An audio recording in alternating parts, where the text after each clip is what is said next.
It should be showing. I hit go live. It says I should be live. I mean,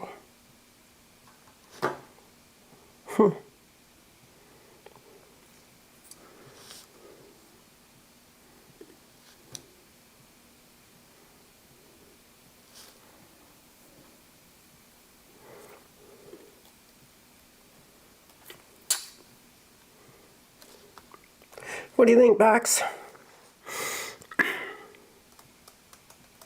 What do I keep you around for? I thought you were going to help out. Oh, okay. We're cooking. Real big delay when I go to the browser. Okay. Oh, now I got echoed. Is it echoing?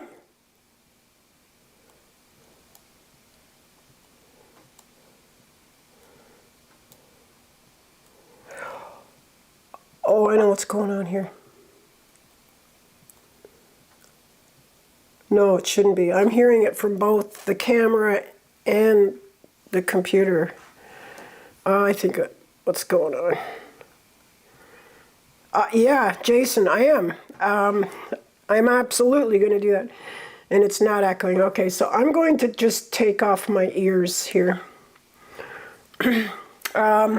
All right, so let's do the usual jiggy. I'll get to that in a second, but absolutely, yes, I do.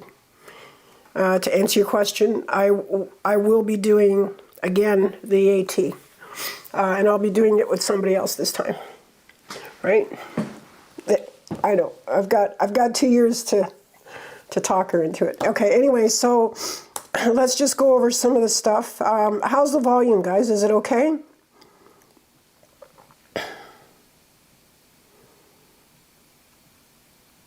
Because according to this, it looks like it's a bit loud. I could be wrong, though. Test, test, test. Maybe I should type it in case they don't see it.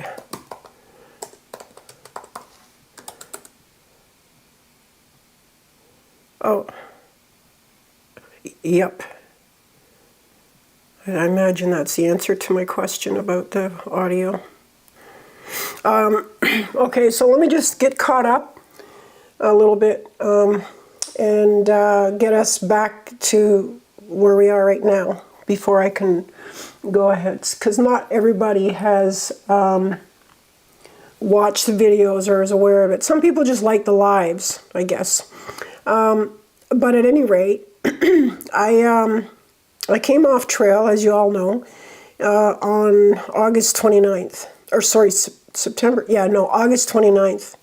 My visa was up. My visa was up early. And I wish I could have stayed because I know I had at least 6 more weeks. And I know I could have easily done, I don't know, probably 350, 400 more miles. So it doesn't matter. We're going. So I will go back next year to finish the PCT. I talked to the PCTA. Hi, Udak. Welcome. And Rob. Hi, guys. So anyways, I did talk to the PCTA about my qualifications. So my main question to them was, if I go back next year and just finish off what I missed last year, would I still get credit? And they said yes, absolutely, in light of the nature of the PCT with the wildfires, the closures, and all of that. Yes, they do that. In fact, they just gave somebody a certificate a few weeks ago, and it was from 4 years ago. Like they had started 4 years ago. So that's good. That's good news. And so because I would really like to just, like I'll come back to these trails because I've just made too many cool friends that I just have to go back and see. But I will go back and hike those trails again. The AT especially, I want to rewrite history. I want to just, you know, I feel like I only skimmed the top of it the first time. There was, I'm sure, a lot that I missed. But anyway, it doesn't matter. It's just, it's in my heart to go back. And same with the PCT. So that's my plan. I intend to do it in a lot less time than I did last year. In fact, I'd like to do it in about 8 weeks, 7 to 8 weeks. Yeah, UDAC. I mean, but you know, I'm not the only one. I ran into a lot of people, and I mean big names too, that you would know on YouTube that did not finish it in 1 year. You know, I broke my foot. It's funny. I met Jupiter there at Mary's and the Lion's Den, and he even said that. He said, you know, first time I tried it in 2018. He says I broke my foot. I got to remember to look at the camera. I keep looking here. Sorry. He says, you know, I broke my foot in 2018. I came back and I did all of it last year except for fire closures. And so that's why he was back this year, was to finish it. So I have no shame in saying, hey, you know what? I do it in 2 years. That's fine. It's a big trail. I mean, 2,650 miles is massive. So let's go over a little bit of that just real quick. I'll try and do it in 25. Wow, it's never going to happen in 25 words. But it was quite an experience. 700 miles of it was desert. There was like the lower desert and the higher desert. So I'll just say up and down. It was great at the beginning, like temperature-wise. It was quite cold at night, and there was a big temperature like fluctuation. You know, it would go up to 80 during the day, but down to like 35 at night. So gear was a real issue on the PCT. I was packing heavy, y'all. I mean, I'm telling you, I gotta say, when I got to Mazama in Washington, which was like, what, 800 miles later, I got my pack weighed. I couldn't believe it. I was freaking out. I was like, what? No, this can't be. It was like, what? I think it was like 32, 33 pounds. I have never carried 33 pounds in my life. But anyway, I had to, right? Because I was really, it's funny, you know, you get a pack and if it's got any extra room at all, you'll find something to put there. It's funny how that works. It's like the human condition, you know. Last year when I was on the AT and I went from a 62 liter pack down to a 38, I made it work. And I wasn't totally pissed off on trail. I mean, I would have liked a stove. I did add a stove later, but you know, anyway, these are just things that you go through. And so these hikes now, like the Algonquin hikes, are absolutely trying to replicate the PCT. I have to somehow get a system working that I'm still nice and warm at night. I'm still carrying minimum amount of weight. Because, you know, I do have to carry heavier stuff or layer up differently. And I came up with a couple ideas. So tell me what you think about this, okay? This is strictly gear. It's got nothing to do with any trail. But anytime you're on a trail where you've got huge fluctuations in temperature and you're sleeping cold at night, oftentimes below freezing, I'm thinking, you know, go still with a 20 degree. But just add liners as I need to. I've got a liner now that's plus 25 Fahrenheit. Hi, Sally. Welcome. It's plus 25 Fahrenheit, and I've already got, you know, a 20 degree quilt. So if I do the math, that puts me at, you know, minus 5 degrees, which I sleep so cold that math never works for me. I mean, I've tried this setup now. I went out last week to Algonquin and it got down to like 9 Celsius. So what's that? That's like, I don't know, 40, maybe 43 Fahrenheit. And I wasn't cold. And I was actually using an Uberlight pad. So this is why I did this. It was a shakedown to just test to see where, how low I could go. You know what I mean? How little I could get away with going out there with. And I was quite impressed with it because as you all know, and did I release the video about the pack or not? If I didn't, I better. And I hope I didn't lose the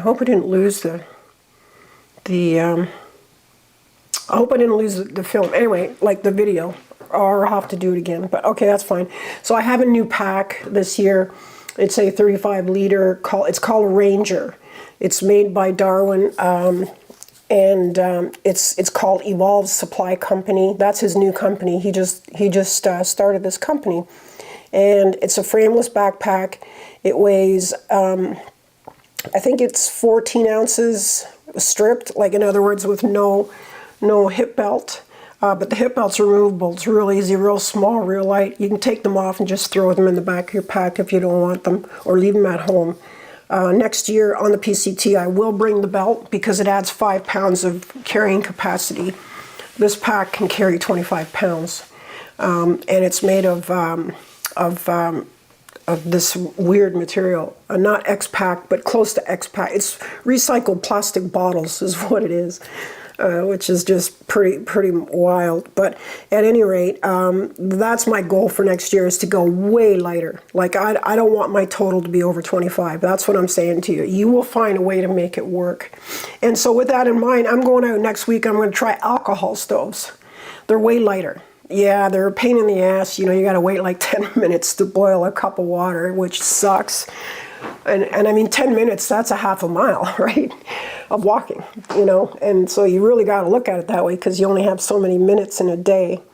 And so I will test that out. I'm going to on a new hike next week to a place called Killarney way up in northern Ontario, past Sudbury. I'm excited about that. It's supposed to be amazing. I met a couple of ladies at Algonquin, and they said it was definitely a must-see. So looking forward to that. Will that be the last hike of the year? I hope not. Yeah, I hope not. But we'll see. Anyways, yeah, so there's that. And what else? So when I came off trail, I wasn't nearly as depressed this year as I was last year. Post-trail depression is a thing, definitely. This year, it's just, everything's just a little different. I finally got moved in. I had to move back in my house. As you know, if you've been watching the videos from the spring, I was trying to sell this. Well, I still have it on the market, but I had nothing here. I had emptied it and put everything in storage and thought, oh, no problem, you know, it'll sell and they'll just give me the money and I won't have to go home. I won't have to fly home and empty it, and like my furniture, it'll already be gone, right? So I get off trail and here I am in an empty house. I was sleeping in my hiking gear on the floor in this house up until just 3 days ago, when I finally got a truck and hired some people and got my studio / dining room back, you know, to where I actually sit on something other than an ass pad on the floor. So that's kind of funny. But anyway, that's the catch up for the PCT. As you know, I was off for 7 weeks with a broken foot. I flew home, stayed here on the floor, and went back. And yeah, you know, next year, definitely doing it. Rob, how many more miles do you have left to do? Well, I've done all of Washington except for, I think, Goats Rock. So I've got 30 miles left in Washington, and Washington's what, 5 something? I think it was 550. So we'll just call it 500 plus 700. So I've done 1,200 of the 2,500. So I'm just about halfway, believe it or not. Crazy. Oh, hi, darling. Welcome. I'm just noticing that I'm getting a lot of lag here. I don't know why. Maybe I should go to the web side of things. But yeah, so that probably means I got about 1,300 more to do. But it's 1,300 miles of Oregon, which is like a cakewalk. And then I get the Sierras, I get Tahoe Rim, you know, I get Mount Whitney, Forester Pass, Kearsarge. Oh man, Bishop, Mammoth, like it's going to be wild. Oh man, I can't wait. It's going to be awesome. And so then what I'll do is in 25, I'd like to go to the Continental Divide Trail and finish off my Triple Crown. And then from there, it doesn't matter. I just want to travel the world and go see different places. And some of the ones on my list are the one in Peru. I forgot the name of it. Somebody told me. There's one down in Brazil, Venezuela. There's one. I want to do the Camino Santiago. I want to go to Iceland, definitely. And then also, strangely enough, people, they think it's kind of weird, but Australia has some pretty wicked trails. Yeah, hot as hell. I mean, I'll be carrying a 5-pound pack probably. I think most of the weight in my pack for that would be a big knife. After the movies I've seen of Australia. But anyway, the traveling lion. Cool. Hi. Is this Mary? Is that Mary by any chance? The traveling lion? That wouldn't be the lion from the Lion's Den. Anyway, yeah, so I'll just talk until I see other questions here. What else this year? My health took a real downturn this year. I think mostly just because when I came off, I broke my foot. I was kind of following my doctor's order and just laying around for almost 2 months. But I kept eating like a hiker. And I think I put on like 12, 15 pounds. I don't know. Well, I'm losing it back again. But the problem with that for me, having COPD, and I've had a couple comments the other day on about the videos, about my huffing and puffing. They're worried that it's getting worse. I think it was Richard that had said it. And it is getting worse. My breathing is getting worse, but only because of my weight, not because of anything else, really, because I'm using it. It's not like I'm not. It's the old adage, if you don't use it, you lose it. So you just got to keep breathing, keep getting out there. But when your lungs are not capable of providing enough oxygen for your body mass, like the bigger you get, the harder it is for your system to with COPD, with a diminished lung capacity, it becomes more difficult keeping oxygen. And I noticed that too in the PCT when I was at elevation. When I got to like 10, 11, I was like 1,000 feet. I was starting to really, yeah, I mean, I had to take breaks. I was huffing and puffing. I wasn't getting the oxygen. I just kept feeling like I was, I mean, I didn't get dizzy or pass out or anything. But I could feel it for sure. And you have to condition yourself too, because when I came back when I came back on after the broken foot, I just jumped right into Idlewild and thought, oh yeah, no, I'll just go up a Jacinto. And what's Jacinto like? I don't know, 10.8 or something, 1,000. And I'm like, I get up there and it's, first of all, it's like 6 feet of snow, but I'm up there and it's like, yeah, no, this is silly. I can't breathe. I can't do it. So I went back down. Devil's Slide into Idlewild, and I jumped up into Banning. And that's where I met Nitzy, actually. Nitzy's amazing. So I haven't done Fuller Ridge. I have to go back and do Fuller Ridge. I think it's only like 25, 30 miles or something. But, okay, no, we met in Seattle. Yes, okay. So many lines. Jason, you have COPD as well, yeah? Yeah, as your weight fluctuates, your breathing gets heavier. And then, you got to remember too, at elevation, like the higher you go, the harder it is to breathe. So, but the thing about Algonquin wasn't any of that. The thing about Algonquin was just that, because it wasn't as hard as a lot of these other trails, I was booking it. I mean, I was just moving. I couldn't believe half the time I'd show up at a lake and I'd be like, really? Already? No, it can't be. And like, I was just ready to hike, because you get off the big trail and you're thinking, I mean, you're just moving at a certain pace and you expect to do a certain amount. So, I mean, I was moving, I was working. And, and I got new shoes this year too. So new pack, new shoes, new pad, new audio system for the camera. The other lens that I was using is still out for, I never heard from them. I have a really good lens, like we're talking thousands and thousands, a really nice lens, but it broke. It broke when I fell on trail. Shit. Anyway, so I've got just a cheap lens that you're looking through now, but so anyways, that'll come back, I hope. And I'm bringing out next year a little mini tripod. It's a carbon fiber tripod. It only weighs like, I don't know, half a pound or something. So the camera gear, I mean, I'm going to try and be as trim as I can next year. I don't think I'll go as far as cold soaking, but I am going to give this alcohol thing a shot for sure and see how that works.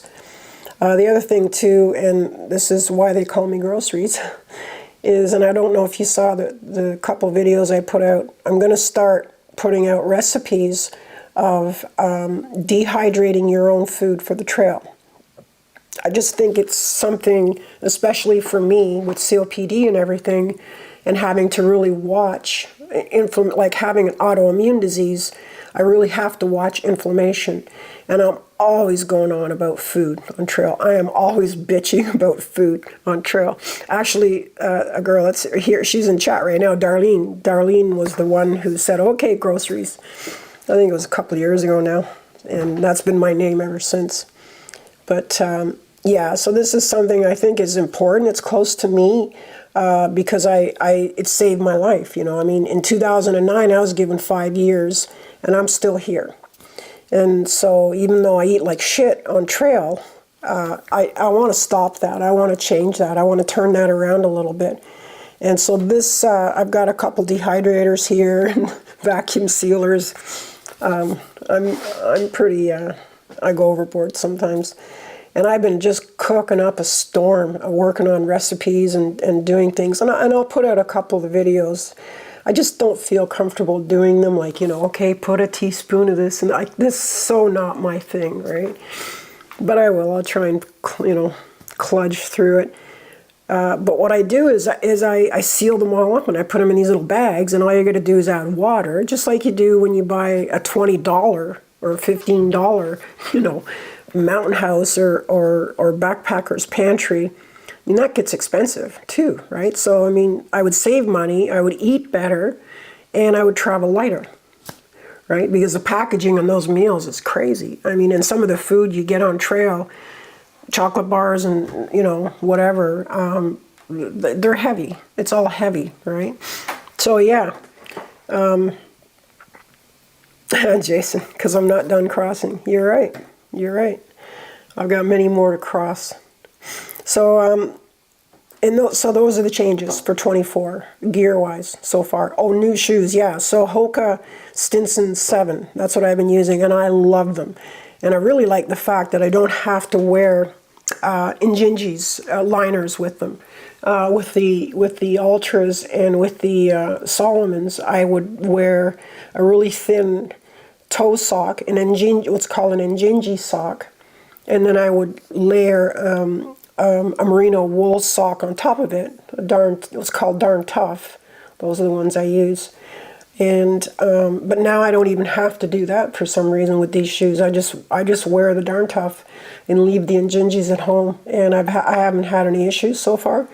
They're very cushiony. They're kind of scary sometimes. I put my foot down. I miss the Ultras for that, the real thin sole of the Lone Peak, because you knew exactly if you were going to slide. I mean, you could feel it under you. If you're putting your foot down on a rock, you knew if you had traction because you were so close to it, you could feel it. These shoes don't do that. I mean, they're like they're like high heels practically. But they're very nice. They're cushiony. So like walking, it's like walking on air. It's just, I slipped a couple times on these shoes already, and also the tread is not as aggressive as the Solomons were. But I was getting only 200 miles out of the Solomons. It was crazy. You know, up in Washington, the Speed Cross 6, I can't afford that. I can't afford $200 every 200 miles. I mean, that's $1 a mile. I mean, that's crazy.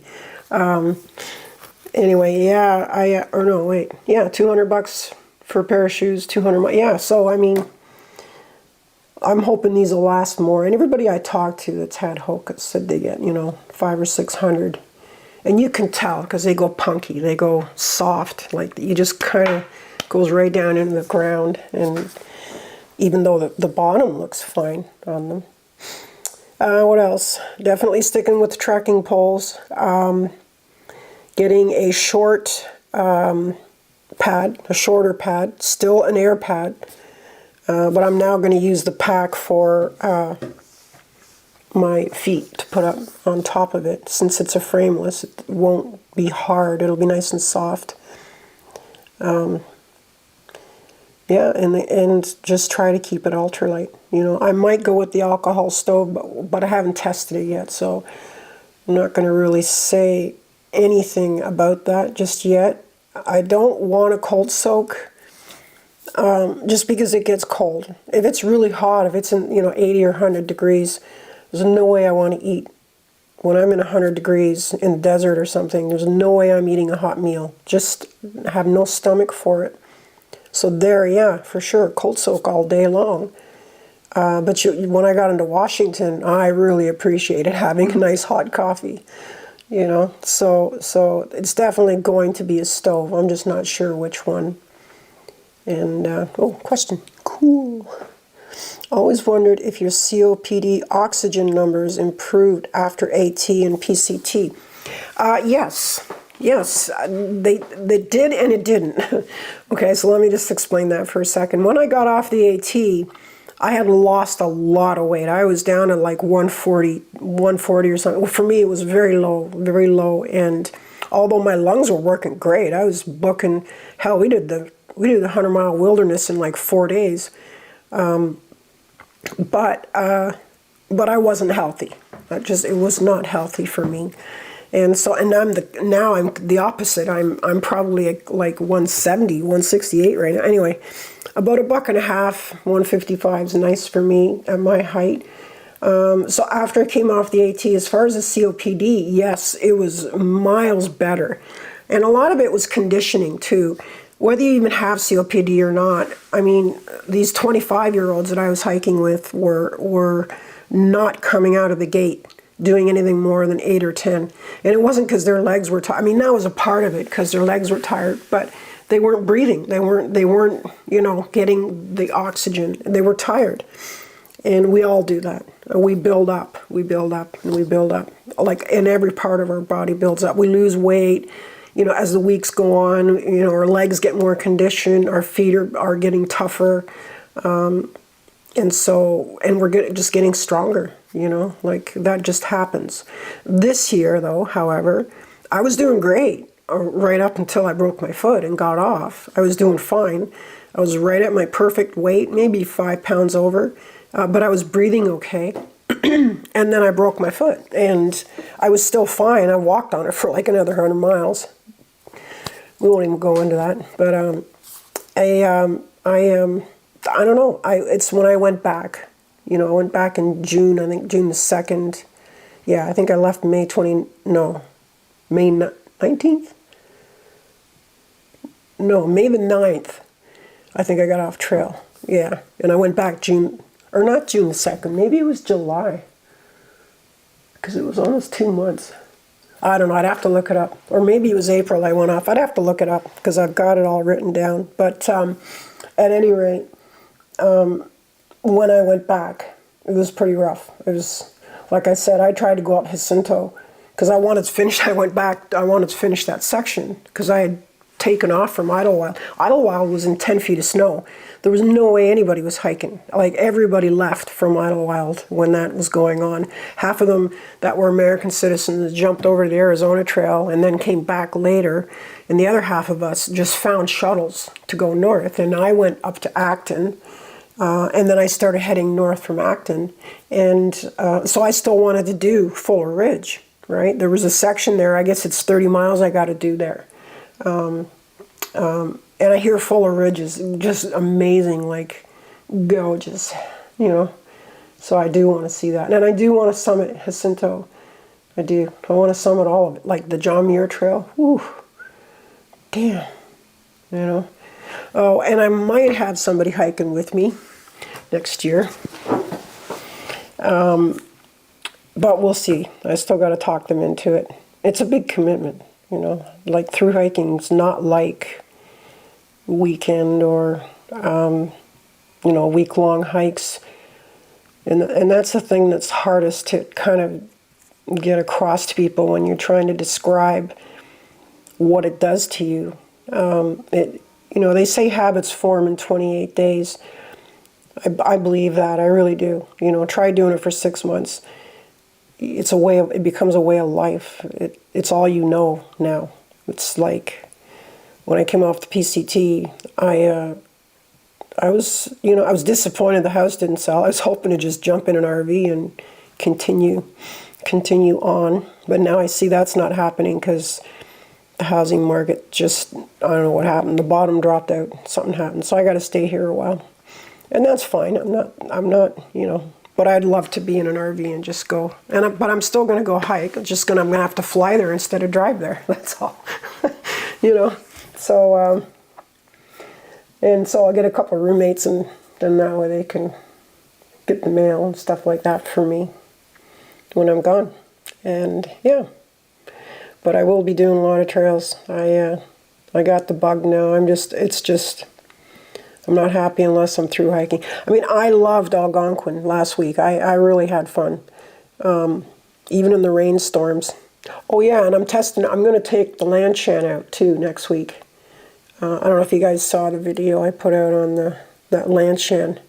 Remember when we were talking before and I kept saying, well, would you guys want me to give alternatives to the higher end gear? Because I got to thinking about this and I thought, you know, what about the people who just want to go out for a weekend or a week-long hike, right? I'm sure that they would love to have good gear but not break the bank, or, you know, I mean, so, and that's the funny thing is it's almost like we're becoming snobs because we're like, oh, well, here's my 8-pound pack. But the thing is 98% of us are never going to see an 8-pound pack. So anyway, sorry about that. I didn't mean to preach or anything. But so that Lanchan tent at a couple $100 is a great alternative. And I'm going to take it out. I'm going to check it out. And I may use it on the big trail. I don't know. We'll see. The thing's like 8.5 feet long. It's insane. I love it. Like, you never have to worry about touching the walls. I mean, sure, it weighs 2 pounds. And the one I have weighs, 17 ounces. So there's 15 ounces difference. They're both trekking pole tents. So I'm not even going to count the trekking poles or the weighted stakes, because you're going to have stakes for either tent, right? But the actual tents themselves. Would I carry another 15 ounces to have a sill nylon single wall 8.5 foot long tent? Maybe. The thing is the size of this cup. This is my special coffee, by the way. It's like a milkshake, but anyway. How's my foot doing? Better. My foot is doing better. It's still sore at the top of it sometime, but the new shoes really help. And it is better now. The hike last week was real easy, actually. I couldn't believe it. Man, I was moving. I met these two really lovely ladies there, and we spent a couple nights together. Where did I meet them? Oh, I met them at Clara Lake. And then we agreed to meet at Maggie Lake, which is, I don't know, 15, maybe something. And it was raining that day, and I had just got in to that site. Oh yeah, I haven't posted that video yet. It should be up by tomorrow. Anyways, I pulled into the next site. I got into the lake, and I thought, well, where should I set up? You know, so I set up in the biggest area I could find, but over closest to the edge, and still tried to stay on fairly high ground because it started coming in like buckets. It was like a Florida rainstorm for a little while. And if you've ever been to Florida, it comes in like a sheet. It's just a wall, you know. Anyway, so I'm all nice inside my tent and everything, and they show up, oh, I don't know, it's probably a couple hours later or something, and I'm like, you know, are you okay? And so they set up, and they had the Lanchans as well, but they had the Flames Creed Lanchan. It was different. It was weird. I don't know what they were doing, but anyway, so we agreed to, so I got to spend a couple nights with them, and they had mentioned Killarney, this place called Killarney, and I had never been there. I mean, I've been Cabot, Bruce, you know, the SIA, like the International Appalachian Trail. Where else have I gone here? Anyway, yeah, a lot of trails. There's a lot of smaller trails. But I had never gone to that one. And so I'm going to go. Yeah, I got it booked. And I'm going to take this, like I'm still thinking about the PCT, but I'm going to take that tent and give it a shot for sure. And at $200, hey, can't beat it. I mean, you can't beat it. Two pound tent for I mean, still nylon. Because I'm sorry, Dyneema, carbon fiber, like my duplex, it's pretty much shot now. I mean, I got maybe, what? I mean, I got it around mile 600 of the AT. So there's what? 1,500 miles on it there. So at the time for me, 1,500 miles would have been 60 or 70 pitches. And then I used it all year this year on the PCT. And I think, again, I might have got 70, 80 pitches. Well, it's down to 20%. I mean, it's starting to have little pinholes in it and stuff. And Dyneema is just not, I mean, it's how you take care of it, of course, but Dyneema is not durable fabric. You know, if you want a tent for year after year, then Dyneema is not your, it's not what I would ever suggest you get. Still nylon. You know, polyester, forget it. I mean, polyester is great, don't get me wrong. It's waterproof as hell, but it's just so damn heavy. And it absorbs tons of water, even more than still nylon. Because when still nylon gets wet, it gets heavier too. So, but anyway, this thing's tiny. It's like this big, right? So my little 35-liter pack, you know, boom, done deal. I like that. So what else we got here? Oh, my tent is REI Passage 2 and weighs almost 5 pounds. I hear they make great tents, actually, REI. I like the length, room for good pack. Yeah, let me do the first one. Okay, so yeah, REI. I saw some REI tents on trail, a couple of them. They were single-person tents. I can't remember the model names, but a couple of them look pretty interesting. Yeah, like they're built. They were built to last. They're no joke. I'm going to tell you. Again, I'm planning on buying at least a 2-pound this spring. Well then, yeah, I don't know if you checked that video out, Jason, but the two I would suggest is if you want to go single wall, go with the Lanshan, or even Six Moon Designs has a nice duplex clone. I don't know how much that one is, but if you want double wall, the Big Agnes Tiger Wall 2 UL, or even not the UL, is like 2 pounds, maybe 2.1 pounds. It's a great tent. I used it on the International Appalachian Trail, and I really enjoyed it. That tent went through Hurricane Ida. We found it in a tree. Oh my God, some of the stories, man, I tell you. I was pulling into this what do you call it, a shelter, and I knew a storm was coming. I had my Garmin, but it'd been like 5 days since I'd seen any weather or been in civilization. And I was hiking with these young guys, and we're booking it. I mean, we were doing some big miles, right? So we get in late to this one shelter, and it doesn't matter. We decide we're going to ride out the storm and pitch our tents on these platforms. And I didn't know it was a hurricane. I just knew it was a rainstorm. But I'll tell you, it was like around, I think it was around 10 o'clock at night or something. I'm like, okay, something's wrong. Something's seriously wrong. This is not a rainstorm. It was coming sideways. My tent was pressing down, which was the Tiger Wall. It was pressing down almost to my nose.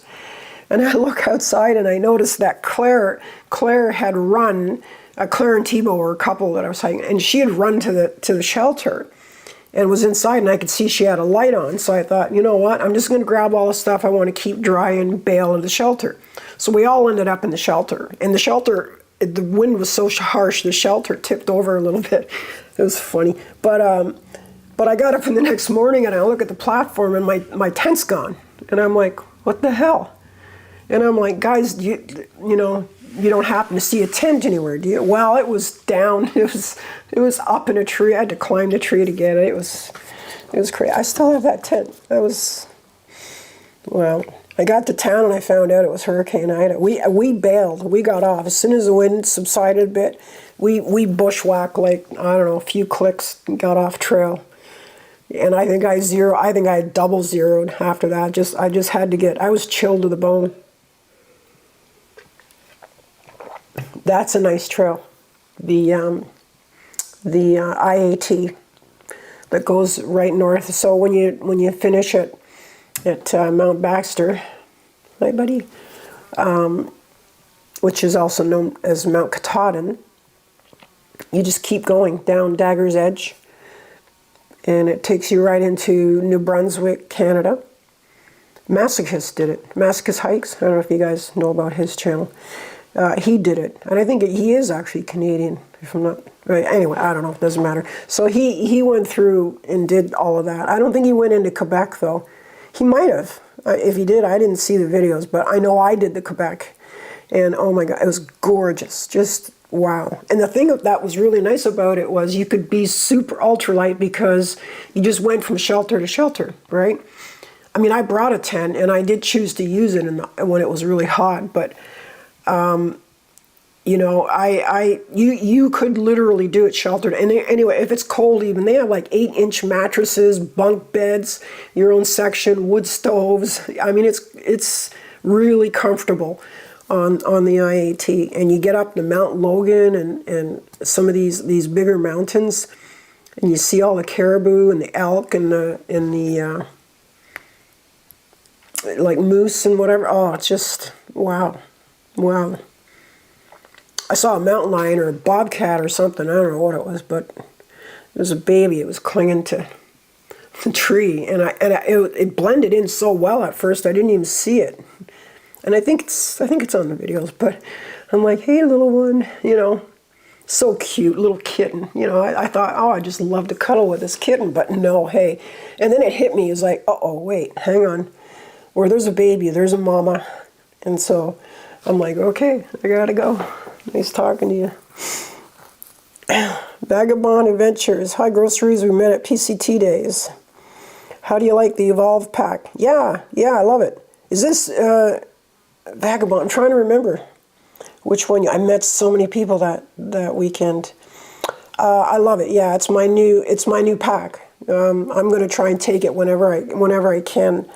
I think Darwin hit a home run with this pack. It kind of borrows from all of the packs. Like, so for example, the Nashville pack, that's the only thing I would change about it, is I would have the bottom pocket accessible from my back rather than having to go down the right side for it.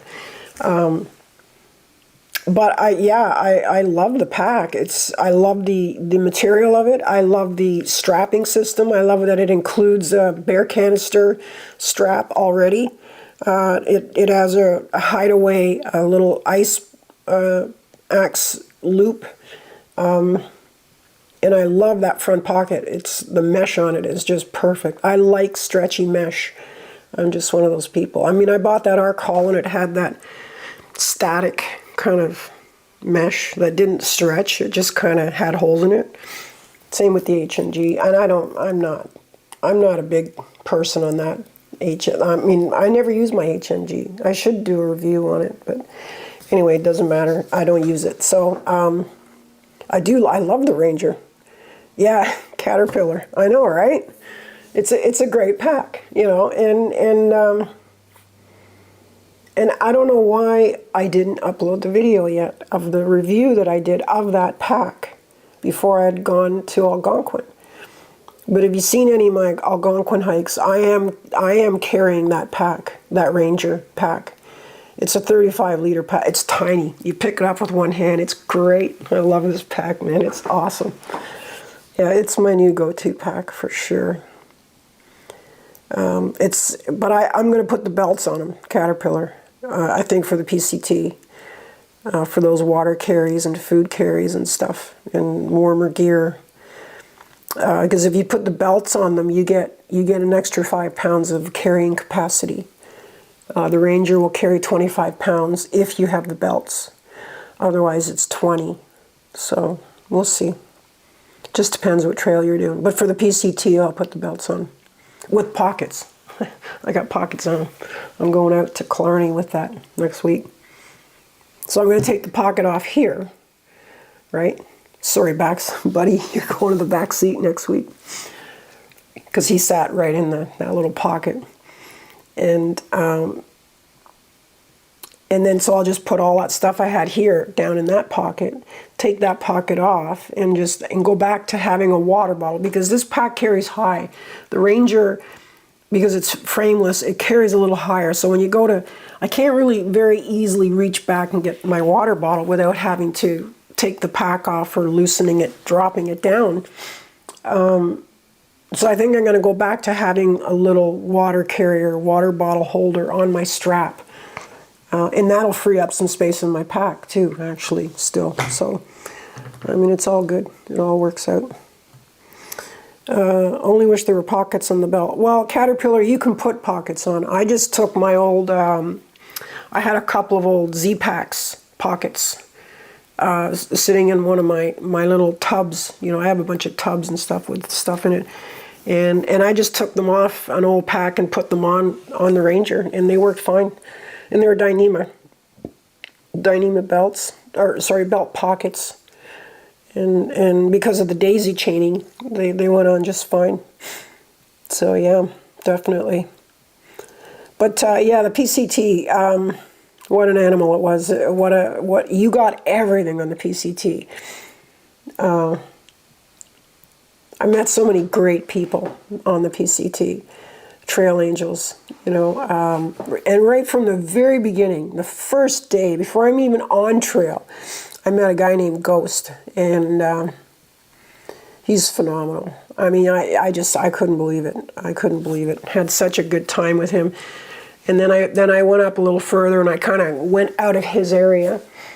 And then I started running into Professor, and still Ghost. Ghost actually there was some overlap there, but there was Professor, there was Mike, starts with a Z, I forgot his name now, Zawatsky, something.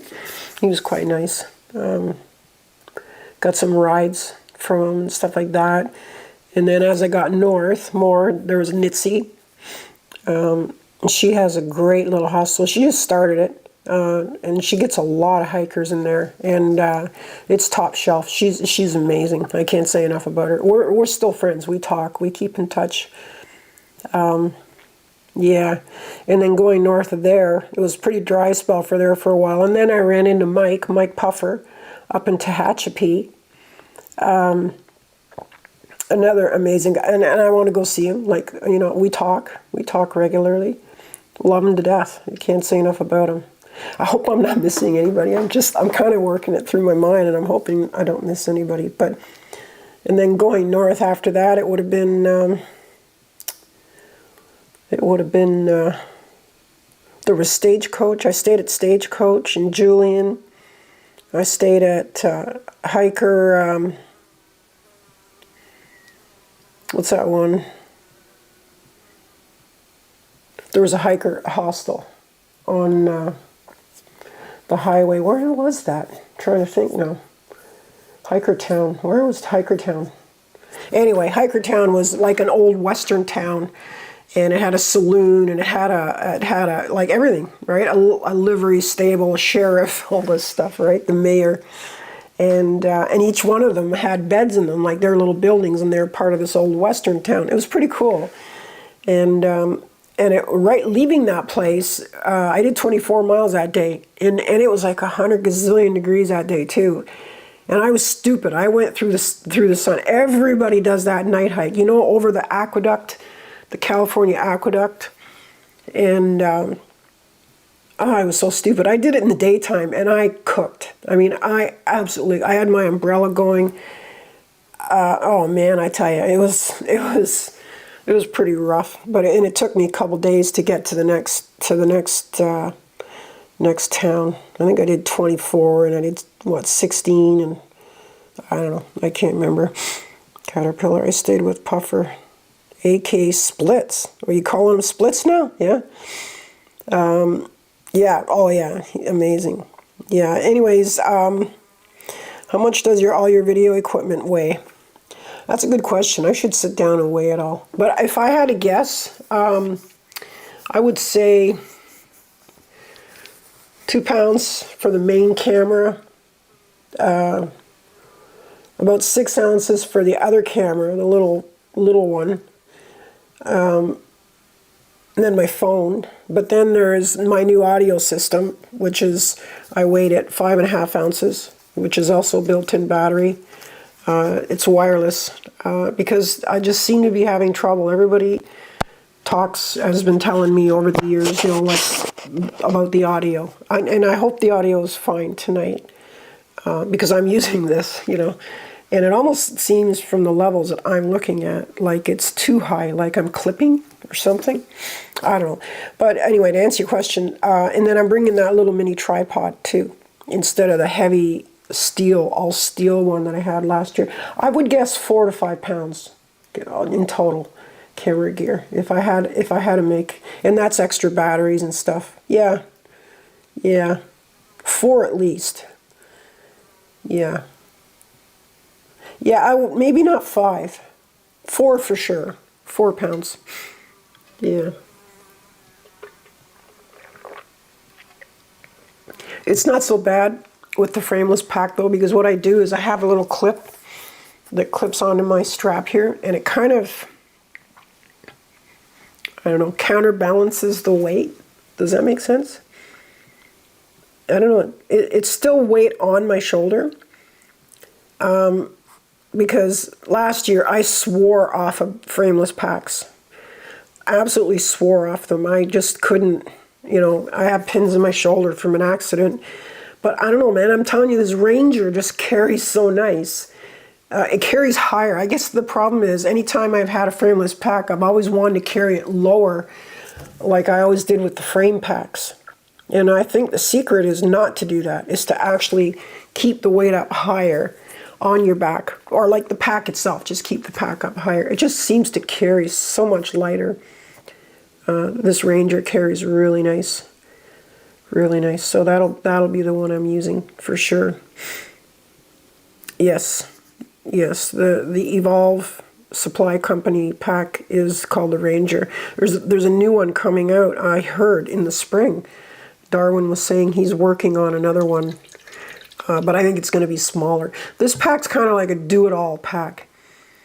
It doesn't have one particular direction. It's a chameleon, the Ranger. It's what I would say, it's not ultralight, ultralight. I mean, my Z-Pack's Nero 38 was what, like 10 ounces. And this one's, I think, 14 without the belts and like 20 with the belts and all the pockets and all the strapping and everything. Which is not it's not heavy, but it's also very heavy duty. I mean, my Nero at 10 ounces can only carry 20 pounds no matter what. And I gotta say, 20 pounds, I think you're pushing that a little. 15 would be more around the mark. But this pack, the Ranger, it can carry 25 easy. So that's impressive. I do think it's my main pack. What camera equipment would you recommend for a through hike within $1,000 US budget? Because when I walk the AT, I want a camera instead of my cell. I would say something like a crop sensor, like maybe a Sony ZV-E1. It has a built-in zoom lens, which is for a kit lens. Well, see, that's the thing about that camera. You can't change the lenses. So it's you take the lens that's in it, and I think it's a Zeiss, like 28 to 70 or something. It's actually a really good camera. Cheeseball used that camera for her videos on the AT. And she got some, well, she's amazing anyway. That's what she does. That's her job, is video editing. So, I mean, the girl's like on point. You know what I mean? Like, her videos rock. I can't even tell you just how professional it looks. But anyway, I'm a hack compared to her, believe me. But I'm getting better, slowly, you know. Maybe an old dog can do it. So I would say the ZV-E1 or the entry level. I'm not sure what the one, the Canon one. I know Fujifilm has a what you call a crop sensor. So I don't know how much you know about cameras and stuff, but you have a full frame, which is what you're looking at me through right now. And then you have a crop sensor. And crop sensors are great. If you're using a crop sensor like the ZVE1 or the ZVE10 or the 6400 series, I only know Sony. I'm sorry. I like Sony because they have the greatest selection of lenses, and their color science is very neutral. I don't like that oversaturated Samsung look. But that's just me. I mean, I can always give that to you after in post. But anyway, the E10 or the E1 or the 6400 line, or there's even a new one. Oh no, that's full frame. Yeah, sorry, that one's $4,000. Really, I want to get that camera. Sorry, I was just thinking about that now. Because they have a new full frame, and it's the smallest, lightest full frame. I think it's like a pound, the whole thing. It's just killer. But what's been your favorite piece of gear on the PCT and or Algonquin? Favorite? Well, I have a couple of favorites. That's a hard question to answer. I really liked, my diehard go-to is my Puffy. My Enlightened Equipment Apex Torrid. It's just so reliable. It's just there. You don't even really think about it because it's just there. You take it for granted. Aside from that, I would say, and this is why I think it's a hard question as far as favorite, but I'm partial to packs. As you know, I have a bit of a problem with packs. I'm up 3 or 4 this year too. I gotta stop this. It's bad. I need help. So I'm always going on about my pack, I guess. Favorite. I don't know. I love my quilt. I love my pad. I love my gear. I picked it. Favorite? I use an umbrella, and a lot of people don't.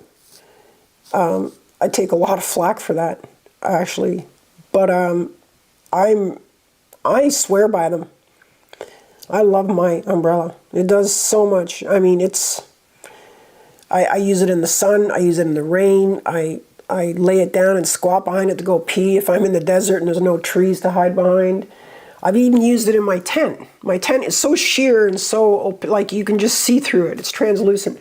And so I was at Trail Days, and the sun was just beating down on my tent, right? So I took my umbrella out and laid in the afternoon in my tent under the umbrella. People walking by and just like, "What are you doing?" And I said, "Hey, it works." Because I was cooking. So umbrella. Did you a camp fan doing the hot days while walking the PCT? I'm not sure the question. Do you camp fan? Oh, camp fan, as in electric? Like, how'd that work? Bring batteries and stuff? No, I wouldn't do that ever. I might do something like that locally if it was like Algonquin or something. Yeah, for a few days, sure. I'm not above bringing lots of luxury stuff on local hikes and stuff. Yeah, bring the bigger pack and load her up. Get the saw, get the axe, get a chair, because sometimes you go to these sites, they don't have chairs. Like my little, what do you call it, Helinox or something? Chair Zero? Yeah, I think I have one of those somewhere here. I should do some reviews on that stuff, because I have a lot of stuff here. But a fan, yeah, I've never used a fan. And honestly, in the desert, as hot as it gets, it's windy. It is windy. It's funny because a lot of people attribute the dehydration to the sun, and a lot of them don't really take into account how much the wind dehydrates you as well. And so I think only people that have actually hiked that desert, like especially the lower desert, but the lower desert wasn't as windy. It was hotter, but it wasn't as windy. But the upper desert up by Tehachapi, oh wow, that was windy. So there's your fan. It was so windy, the camera, I couldn't get, you know. Sorry I didn't have my glasses on. I don't know why there's a big heart there. Sorry I didn't have my glasses on. USB. Oh, it's a USB fan. Okay. I should do a gear review for your top 3 or top favorite. Ooh, good idea. Well, you know, and you made me think about it, because I never really think about favorite. I mean, I love my quilt. I absolutely love my quilt. It's the warmest, cuddly feeling at night to know that I'm getting into this quilt. I don't know. They're all my favorite. I don't know. This is a hard one. What do we got here? Yeah. Anyway, that's a great idea, Vagabond. I love that. I should do that. And I should do maybe a year to year. I was talking to Darwin about that. He says, yeah, I do that every year. He goes, I do like just explain what I'm using, because everything changes along as you go along. So I mean, like for example, I'm thinking of ditching the electronics bag. I have a little bag, a little Dyneema bag that I put my battery banks in, my cords, my camera stuff, you know, my like, what do you call it? Like my little drive. What do you call it? Using it? A little. Anyway, it's a drive. I put all my videos on it and stuff while I'm out there. And I'm thinking of combining them all in with my ditty bag. I mean, the bag, yes, it only weighs 19 grams. I mean, that's 3/4 of an ounce, right? I could save 3/4 of an ounce. Why not?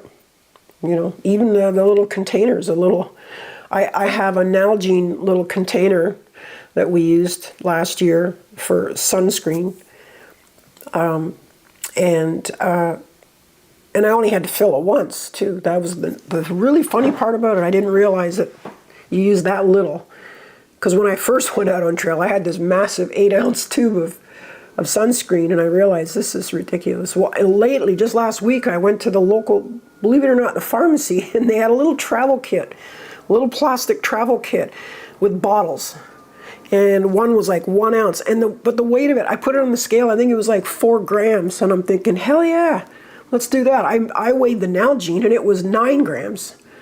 I mean, I know I'm getting maybe a little, you know, obsessive about this, but hey, 9 grams here, 9 grams there, you know what I'm saying? Like, next thing you know, boom, it's a half a pound or a pound, and you know, it's the difference between having like an 8 or 9 pound pack or a 25 pound pack.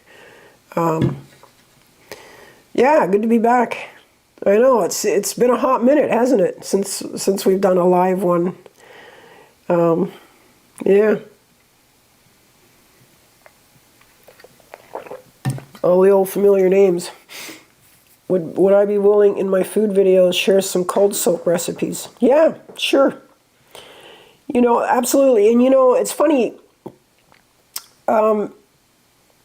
There's this Vargo bot. So here, let me just tell you some stuff I've been thinking lately about this whole food thing, because I have to turn the corner on this. I have to.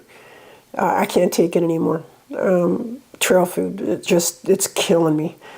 It's killing us all, but especially me. I can't do it. So I've got to. This is the whole idea. Is you know, get these, and they're right here too, the dehydrators going, and I've been cooking up a storm and dehydrating the crap out of everything and building meals. Like I just did a Mexican shepherd's pie, I did spaghetti, I did chili, I did tried butter chicken. That didn't work out too well. I got to revise the recipe, I think. I messed it up. But you know, just ideas, pork and beans, and take the pork out and mix it in with mashed potatoes, and put some hamburger in with it. I don't know, just little things that are easy. Put them in bags, and it's nice because these bags that you use for your sealer, your vacuum sealer, you can put boiling water right into them. So I mean, you don't even really need a pot. You can just, you know, you can cold soak them, and then they have Mylar bags that are sealable, right? Just like the Mountain House or the Backpacker's Pantry. You could put your meals in that. Put them in boxes and send them up the trail, and just cook your meals right in the bag. But even further than that, you can cold soak right in the bag. Now I have cold soaking jars, and there's certain recipes I go with for cold soaking that I know work. Like for example, Nor rice sides, the Spanish rice. I'm sorry, but that's the bomb jiggity. That's like, that's the industry standard. But always bring a little bit of olive oil. Just add a little bit of olive oil. Thanks, cheeseball. And couscous. She always got the Far East, I think it was called, the brand was called Far East couscous. And it was always, I'm trying to remember the name of it, which like flavor. Don't quote me on this. I think it was basil and something. Anyway, big time cold soaking recipes: couscous, rice, mashed potatoes, Spam singles, tortillas. But you'd have ramen bombs. I mean, there's, use your imagination. Cold soaking. But I will. Yeah, I'll do some for sure. I'd be interested in hearing about your experience intermittent fasting. Correct me if I'm wrong. On trail. So, yeah, I do that here. In fact, because of my health situation right now, I fast 3 days a week. So I just skip. Like I'll eat every other day, right? Instead of every day. And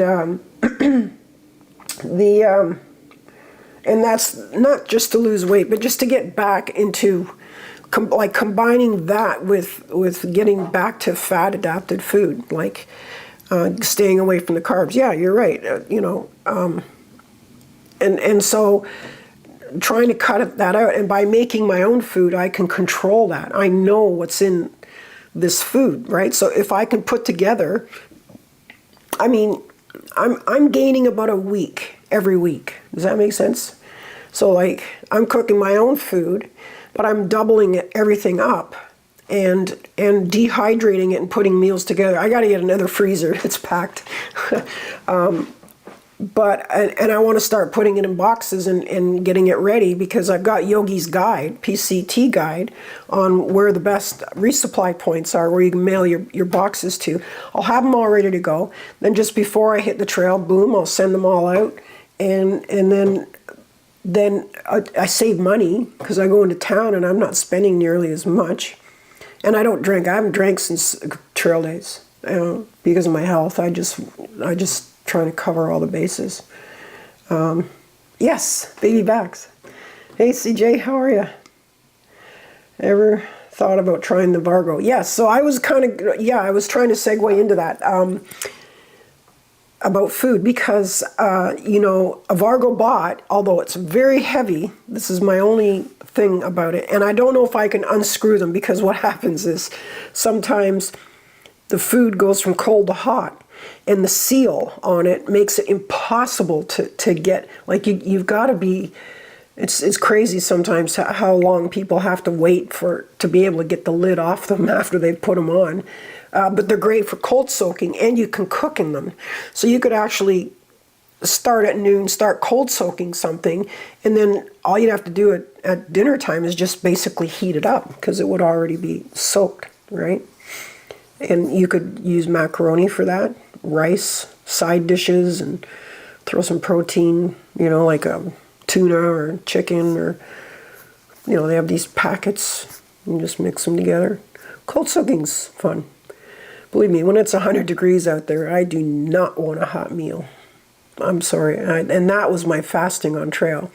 That's when I started doing it a lot. And I felt so much better fasting. I just had more energy. And it kind of makes sense, too, when you think about it. Because, I don't mean to sound crude, but we're built for two things. And that's eating and reproducing. Let's just say that. And so our organs, everything in our body composition, like from here to here at least, our organs are designed for that purpose mostly. And so when we eat, that's the biggest amount of energy we're going to exert. I'm sorry, but I eat and I go out on trail and I'm starting to walk on trail. I'm like, ugh, I'm dragging my ass. But when I'm fasting, I'm clearer, I'm sharper, I'm faster, I'm lighter because I haven't got anything in my belly. And I don't, after a while, even miss it. I don't. Sometimes I can't even eat. I cannot eat on trail right away. Like sometimes I have to wait a couple hours because there's just something in my system.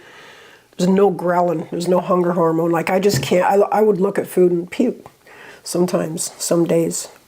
I'm not an eater, but I have the slowest metabolism. If I sit around lethargic even for a few days, I bet you I put a pound on a day. I'm all over the place. Roller coaster. Oh, stuff is scrolling. Love the lights behind. Oh, yeah, thanks. I don't have any backlights. All the studio lights are there. I have to add to the set. So I just put those there for now. My fasting schedule on trail. So I would never eat breakfast. I would eat one meal a day. And it was a big one. I would snack in the afternoon. I did this on the AT until later, until I started losing so much weight. I started trying to pile calories into me. But 3/4 way through the trail, I would just start eating like for about a 4-hour window, from 2 o'clock to about 6 or 7. Right after dinner, that was it. I was done. And so that's intermittent fasting as well. That's a good thing because you give your body a chance to recover. That's what I was getting to. Your organs, you've got to give them a break once in a while so that they can repair and rebalance the enzymes and whatever. I don't know any about that shit, but all I know is I feel better when I give it a chance to recover. All these diseases, Crohn's, diverticulitis, all these inflammatory diseases. We're not designed to eat 3 meals a day. I mean, we are feast or famine creatures, historically. I mean, we would gorge ourselves and eat everything in sight when it's in front of us, but sometimes we'd go 4 days without food. That was just the human condition. We didn't have ships bringing food to us. And the other thing, too, is fruit. Fruit and like local, seasonal food. So oranges, and you got to have your orange juice or you won't get your vitamin C. You know how little vitamin C is in orange? You'd have to drink 10 gallons of it to get the vitamin. But I'll tell you, 10 gallons of orange juice, holy shit, the sugar in that is insane. So, I mean, look around you. We're one of only 4 species that sees color on this planet. And it's not to see how beautiful the lights are. It's to identify our food. And the color of our food's important to us. And so we learn to see color, and so because they have different nutrients that we need. And so yeah, I fast for like 18 hours a day, 16 hours a day, even on trail, and I feel great. Those are the best days. I went out on a Algonquin the other day, and I had breakfast. I had oatmeal. I mean, it was so. I went back to bed. I couldn't even hike. I was just bleh.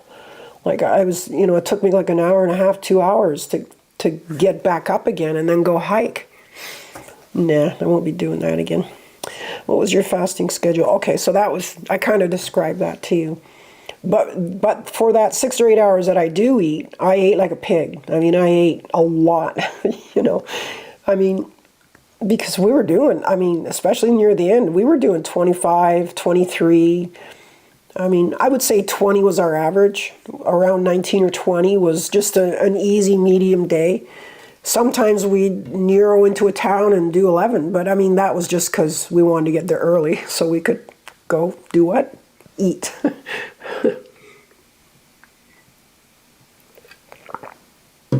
Hell, we'd be on trail. The girls went in and got, 8, 9 pizzas? Hitchhiked into a town, came back on trail. Anyway. I need some veggies, trail, backpacking.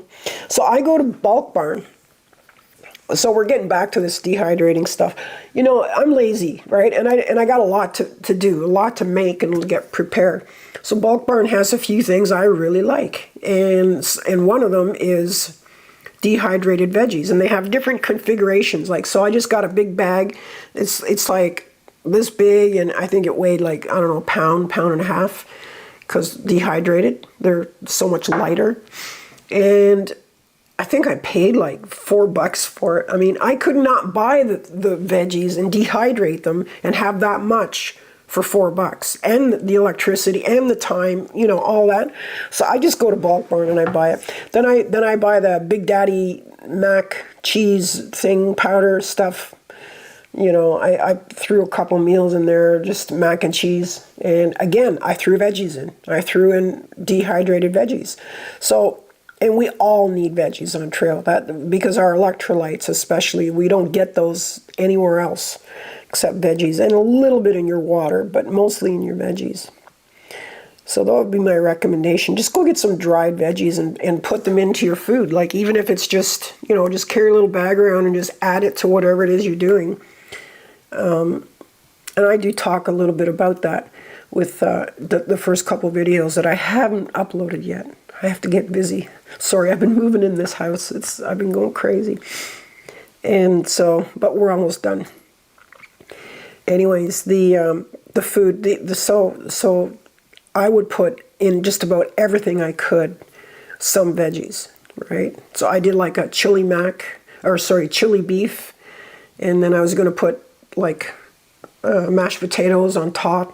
But in the mashed potatoes, I would have like peas and carrots, and then I'd have like onions and some beans and just a bunch of other veggies in the meat as well. So I call it Mexican because I, you know, seasoned it with taco seasoning and chili and all that stuff. I call it Mexican shepherd's pie, right? And it was good. I actually rehydrated it, cooked it, and it was nice because I rehydrated the meat right in the bag. They were in separate bags, which was nice because I don't want to carry 2 pots on trail, right? This was really important to me. I had to test this. So I've been sealing them, vacuum sealing them, and leaving a lot of room in the bag. So I could add water, or I could take, say for example, in my pot, the mashed potatoes and put them in on top in the bag, and then just eat like you would, you know, backpacker's pantry, and then just seal it up and then put it away in your little garbage bag and pack it out. And that's got to be a better meal than ramens or chocolate bars or, I don't know, peanut butter and pita bread. I don't know. I mean, we eat all different things. We eat whatever they give us, really. A lot of garbage. What else we got here?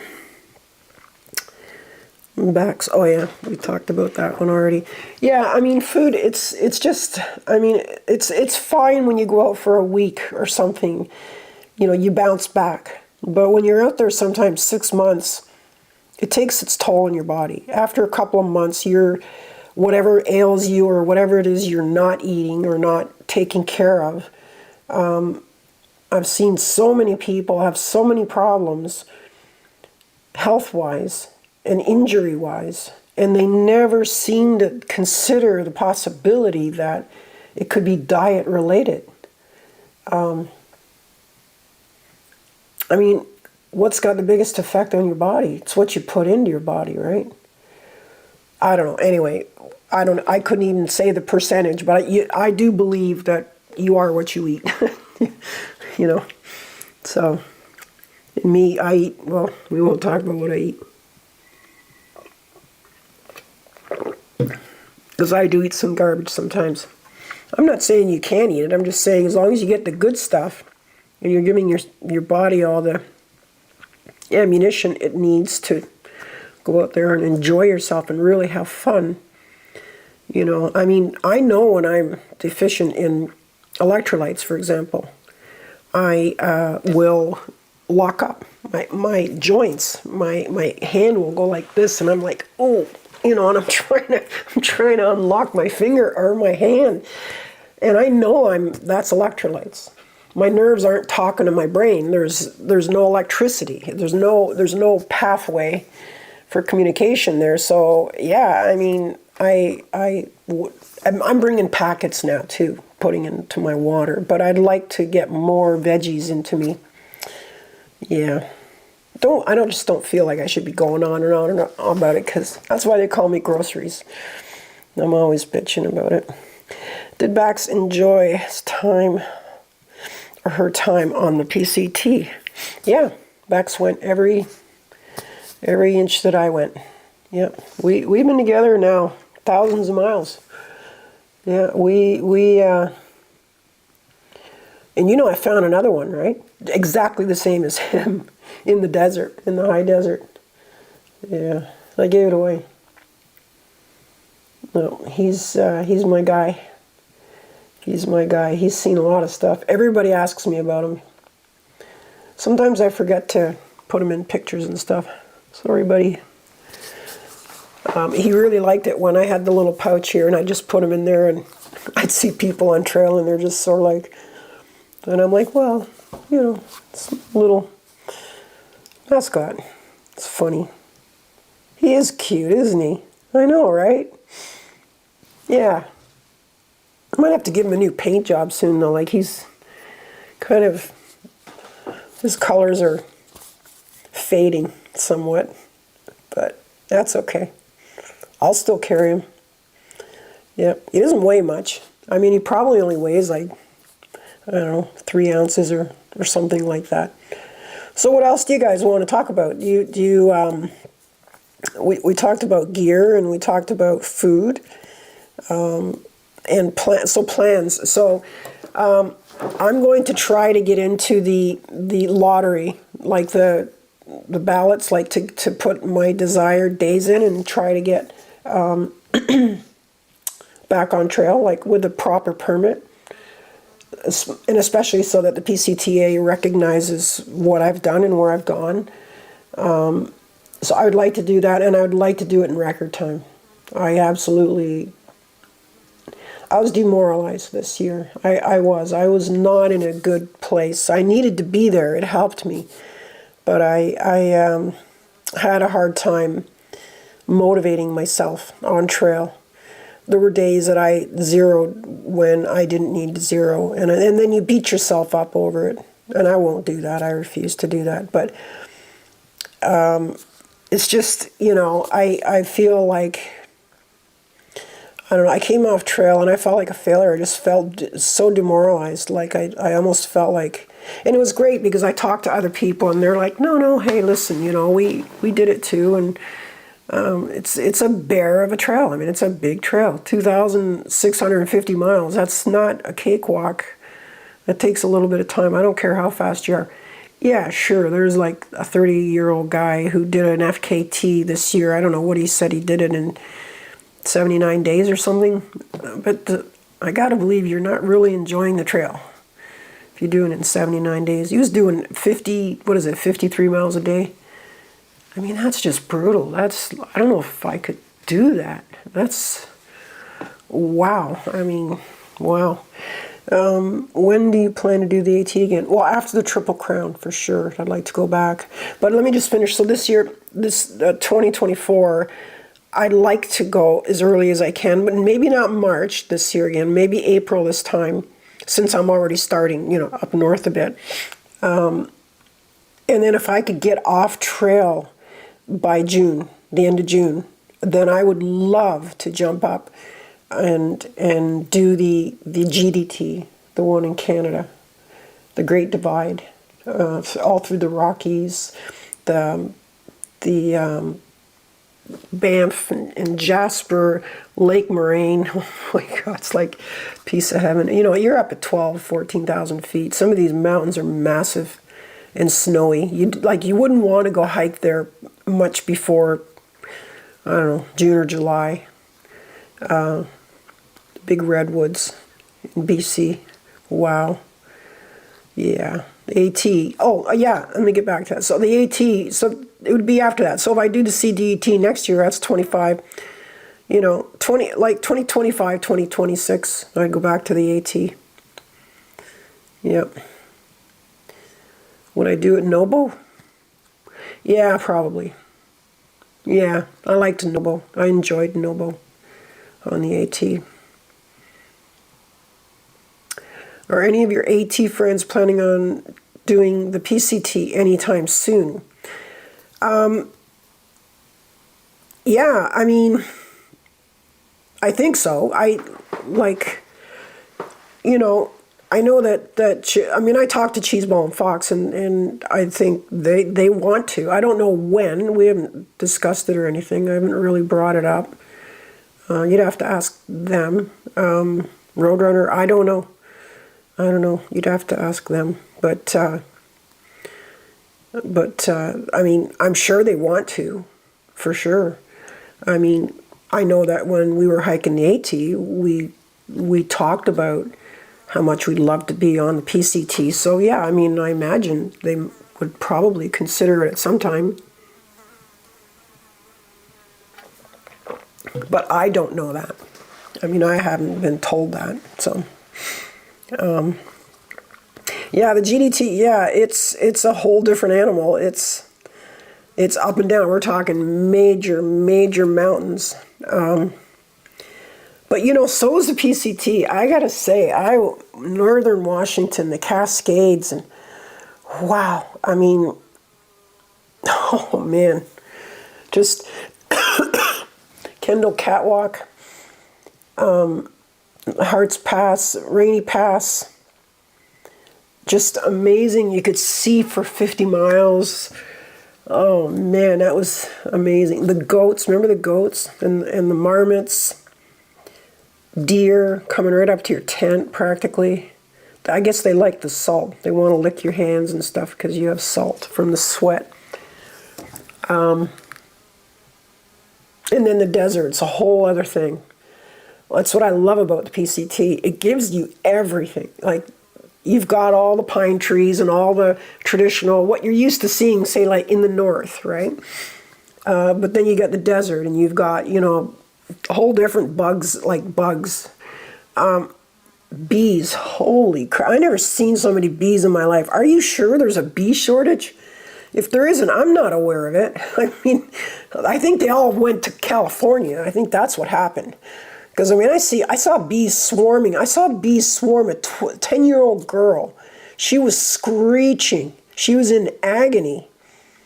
And they're angry. They're aggressive, these bees. But anyway, yeah, PCT. It's an experience for sure. And the thing is, you've got bigger gaps between. So you're going sometimes 100, 120 miles in a run. And so you either really got to book it, because you're packing heavy when you leave. So you're not going to be pulling any 25 or 30s on those days for sure. You know, but after you drop your load a bit, eat some food and whatever, then yeah. I mean, I would imagine the last couple of days you'd really be booking it into town, and you're motivated too because you got no food. All you see is pizzas. It's like, you know. Am I willing to do a video behind the scenes of how you use your video equipment? Example, like how you do the trail shots when you have the video close to the ground. It's so cool. I mean, yeah, it's camera, video, I mean, it's all very personal, creative kind of stuff. I mean, how I do it, I mean, you put the camera close to the ground and you walk. I don't know what I would say in any of these videos other than what you already see, right? If it's a ground shot, then you know the camera's got to be down on the ground. So how you do it, that's up to you. You want to use a tripod and turn it upside down? Do you want to hang it off a string? Some people do that. Some people use their strap and then just lock it in and they just walk. They do the ninja walk, you know. Tripods, a lot of tripod stuff. I'm bringing a little tripod next year. Yeah, I brought one this year, but it was weird. It had a big long thing that stuck up and your camera was on the top, but then it goes down to like here and then it spreads out. And the thing is, it kept falling over and I was afraid it was going to bust my camera. So now I've got a tripod that's a proper, you know, right to the camera, so it's stable, you know. I don't feel bad about setting it down and walking away. I don't want to come back and find out it smashed the lens on a rock because it flipped over or something, you know. video stuff. I mean, video is so personal. There's so much. I mean, that would be a whole channel on its own. Video editing, video shooting, lighting, you know, aperture priority, shutter priority, like, you know, how you function your camera. What is it you're going for? Are you going for a big, huge vista panorama shot? I mean, it's as varied as, and that's kind of the beauty of it. I mean, you grow into it. You'll always get better. I think my videos got better over the years. I don't know. I mean, I'm always trying different things. I can tell you that. And I listen. I listen to people too. They'll say stuff like, you know, we like to hear the footsteps on the ground. We like to be close to the ground and kind of get a feel for the actual trail. And I guess that's probably where I started doing those low shots, you know. Sometimes I use a little camera and I have a little boomstick, a little selfie stick, but I put it down and just walk with it. Or, I mean, I don't know. There's so many, and then it messes up too, a lot of it, you know. And then you got to be careful about how much you're bringing, because there's a couple times I thought I lost all my gear. I was up in Milk Creek in Washington and nothing would work. It was raining, but I was fine. I had an umbrella, but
okay, I see what's going on now. Hang on, I gotta flip a battery, I guess. I had it plugged in, but for some reason it's not working. Hang on a sec.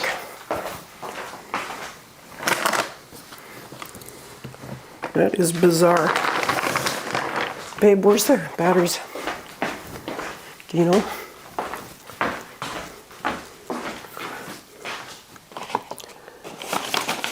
Yeah, I got one here. I'll put that in there. Okay, so yeah, the battery went dead.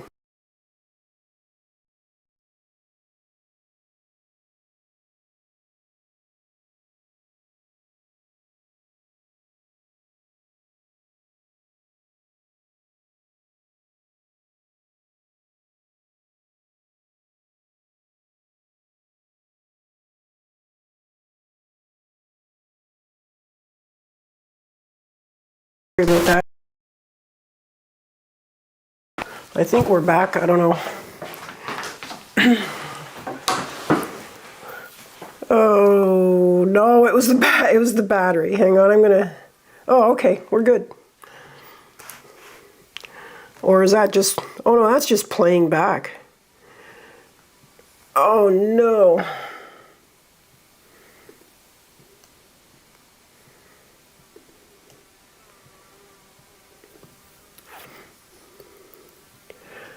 Can you guys hear me?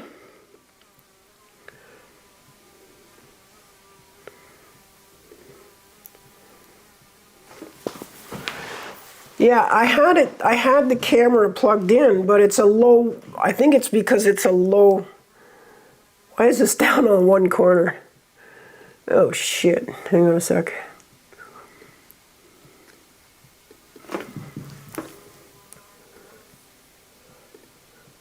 Yeah, there we go, full screen.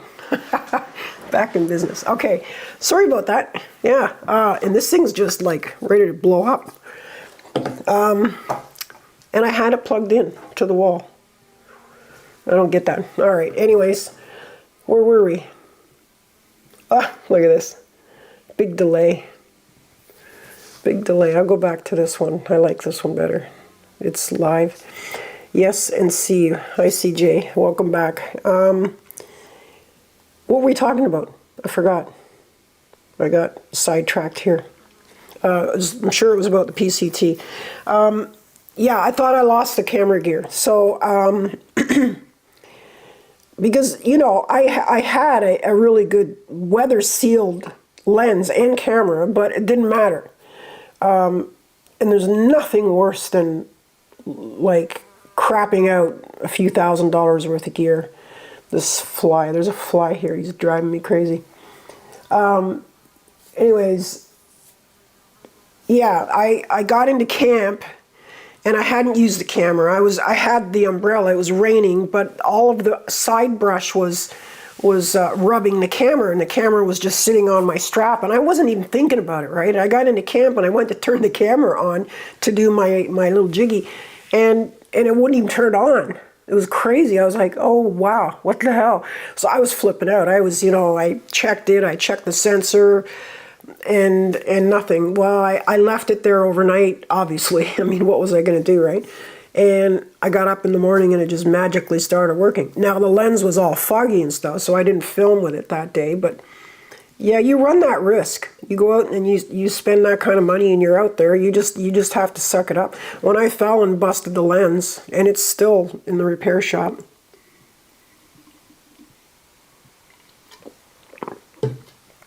It's going to cost big money, all right? So this coffee's making my face red. All the caffeine. Okay, what else we got? So yeah, that's about the camera stuff. I don't know, like yeah, it's all just so personal. It's like music. I mean, it's a very personal thing. I mean, I remember I was at Trail Days and I was talking to some other people and they had channels and stuff, and they're like, we all have our different ways of doing things. I think just being myself, just being who I am, and just, you know, I'm not a dainty little flower, that's for sure. And I have no delusions about what I am, who I am. I'm I'm happiest outdoors, and not a lot of people are. You know, I don't mind roughing it. I don't care that my hair hasn't been done in months. I mean, I'm not somebody who really cares about stuff like that. I just want an open trail and good people in my life. That's it. It's really all it's come down to after all these years of surviving on this planet. I know I'm rough around the edges. Hey, I say it like it is. I don't have time to bullshit people. I don't. I just don't. I don't have the energy to play that game with anybody. You get what you get. And I love that. I find that refreshing in people. And I love people. Oh man, I do love people. Yeah. Yeah, I'm always talking to people. If I see them on trail, you know, and you see it in the videos, I'm just like, hey, how you doing? How you doing? You know, and just have fun with it. And you go through life and just have fun and enjoy it. Have a story to tell when you're checking out. You know, you only get to go around once. Blooper video. Yeah, I mean, blooper video. What would be in it? Falling? Me swearing? Oh, I was too lazy to bleep it. Oh, I did bleep it out. Good. Yeah, good. I don't know if that video's up or not. I put a video up and I was swearing in it, so I thought, oh shoot, you know, I don't want to do that. I don't make the videos for children. I make sure and put that kind of checkbox. I make sure it's not checked.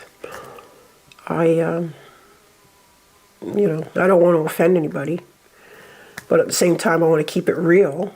You know, just, I don't know. It's what I do. Just get out there and hike. You know, it's not all roses all the time either. Sometimes I'm on trail, and you see it in the videos. I'm not happy. It's like, I don't want to be there. You know, I get up in the morning, and I'm like, you know what? I'm just going to crash here for another day.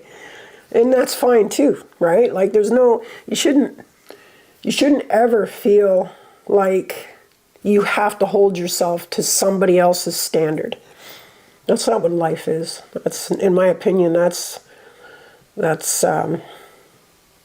really inauthentic. Is that a word? I don't know if that's a word or not, but you have to live your own life and do what you do.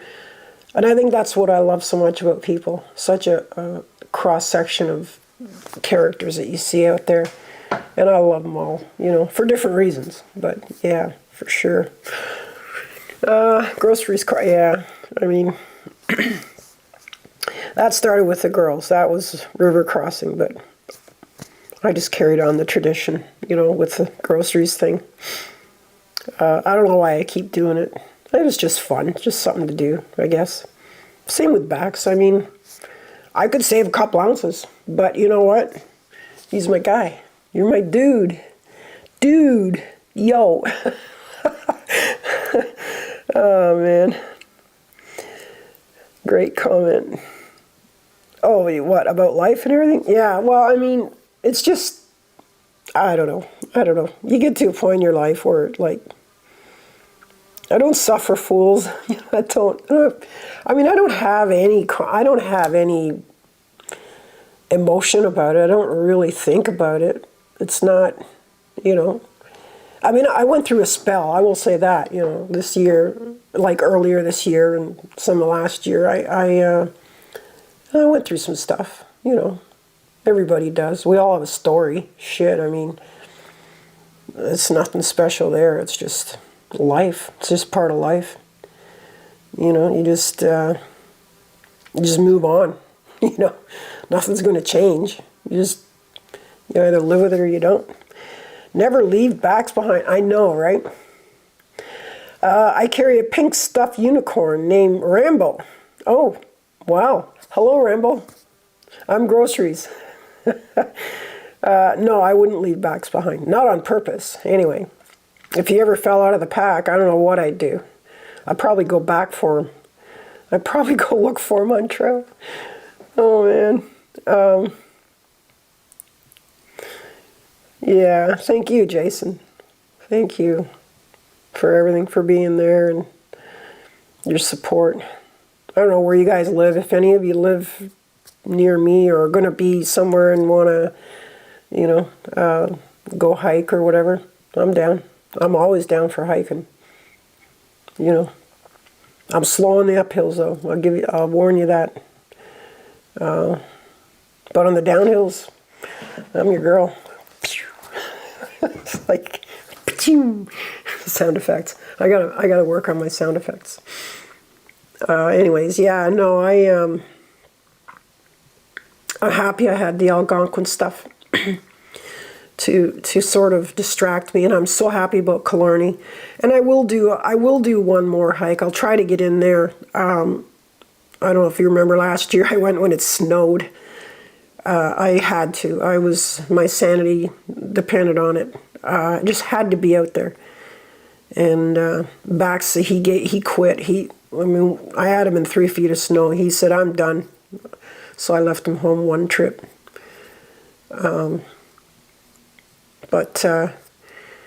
Yeah, I mean, my gear too, you got to remember, I don't really have, I might be Canadian, but I don't like the cold.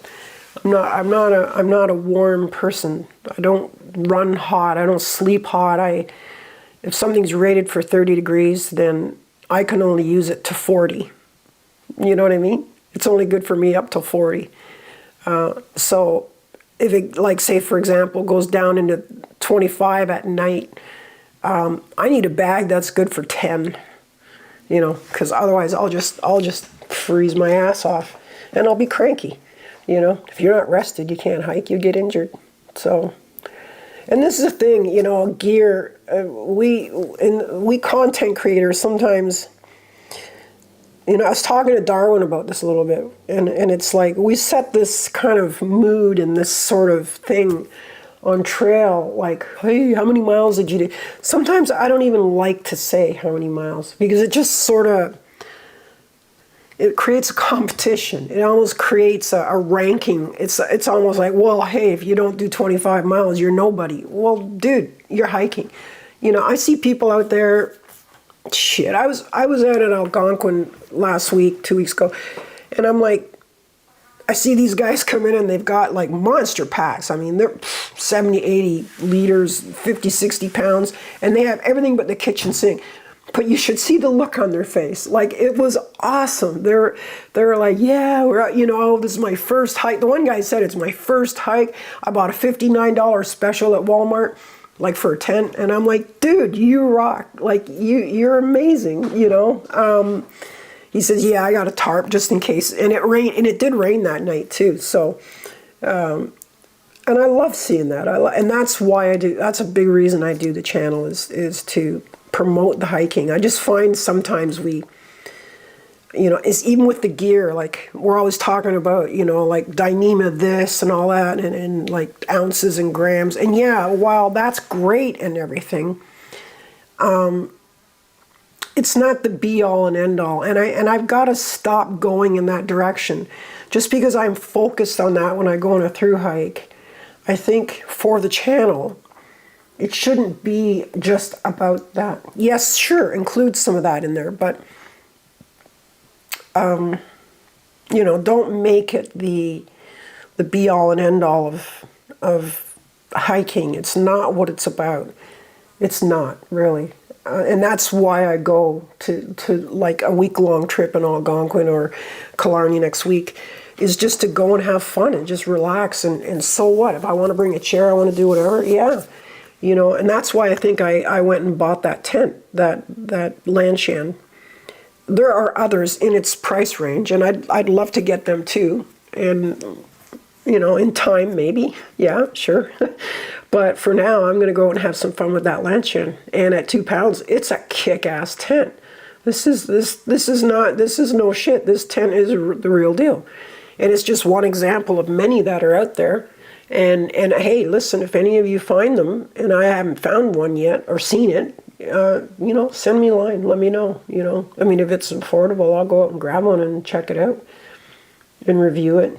I'm down for that anytime. I love gear. Hell, you know me, gear. But I, you know, I want to start doing lower end stuff, like cheaper stuff, more affordable stuff. I shouldn't say lower end, because you can get some really good quality gear for a good price, an affordable price. I mean, it's like a curve, right? It's like, you know, you spend $200, $300, $400, $500, and you can get some pretty decent gear, right? And so when you get into that last, say like 8, you know, you're into that base weight, 8, 10 pounds. Now you're starting to talk like 5, 6 grand in your pack. So that's kind of the extreme. And I think what happens is the curve just slows down. Like the reward for the money you're spending, the return on your investment gets less and less and less. You know, you just find yourself spending more and more money to get less and less. So did you really win? Did you really, I mean, who cares if you've got a tent that's 15 ounces more than the other one? It's 1/5 the price, and it'll last 5 times as long. You know, it's push and pull, right? Like it's, you know, so I'm going to spread out a little more and get into the camping aspect and the being in camp with gear. And that's kind of what I started doing with that hike, where I would say stuff like, you know, I'm using this pad, I'm putting it here, or I'm putting the tent there for that reason. And for this particular trip, this is good gear. For another type of trip, maybe that would be better, or, you know, and I mean, as it's getting colder, I'll be changing stuff up and adapting to that. And I'd like to talk more about that, more about the process. You know, I slept in, it's 9 o'clock, I didn't get to see the mist on the lake, but I'm going to go hiking anyway. Or, you know, or, hey, I'm tired, I don't want to hike anymore. I'm done, it's 4 o'clock, it's a beautiful sunny day. I just want to sit out by the water and read a book, or just sit and take it all in. That's really what I want to get into more, is getting into, because I think 90% of the people are not thru hikers. They're not diehard, I got to go do 30 miles a day kind of thing. That's a whole other animal. That's a whole different part of hiking. And it's a very small part of hiking. And I wouldn't be doing myself or anybody else a service by excluding that other 90% and not going into it, because I do camp, because I do go out and I do those things. You know, it's the same with the food. Why not include the food? You know, it's a new adventure. It's a new chapter in my life, and I'm learning. That's why I say, you know, you guys have recipes and stuff or ideas for the trail. We have a Facebook group. I got to open that up to posts. It's just we had some real spam going on, porn sites and stuff, and I found myself 10 times a day chasing off these posts from spammers and stuff like that. I need to get more control over who can post what or whatever. Maybe if you're a member or something. Yeah, that could be. Anyway, we'll work on that.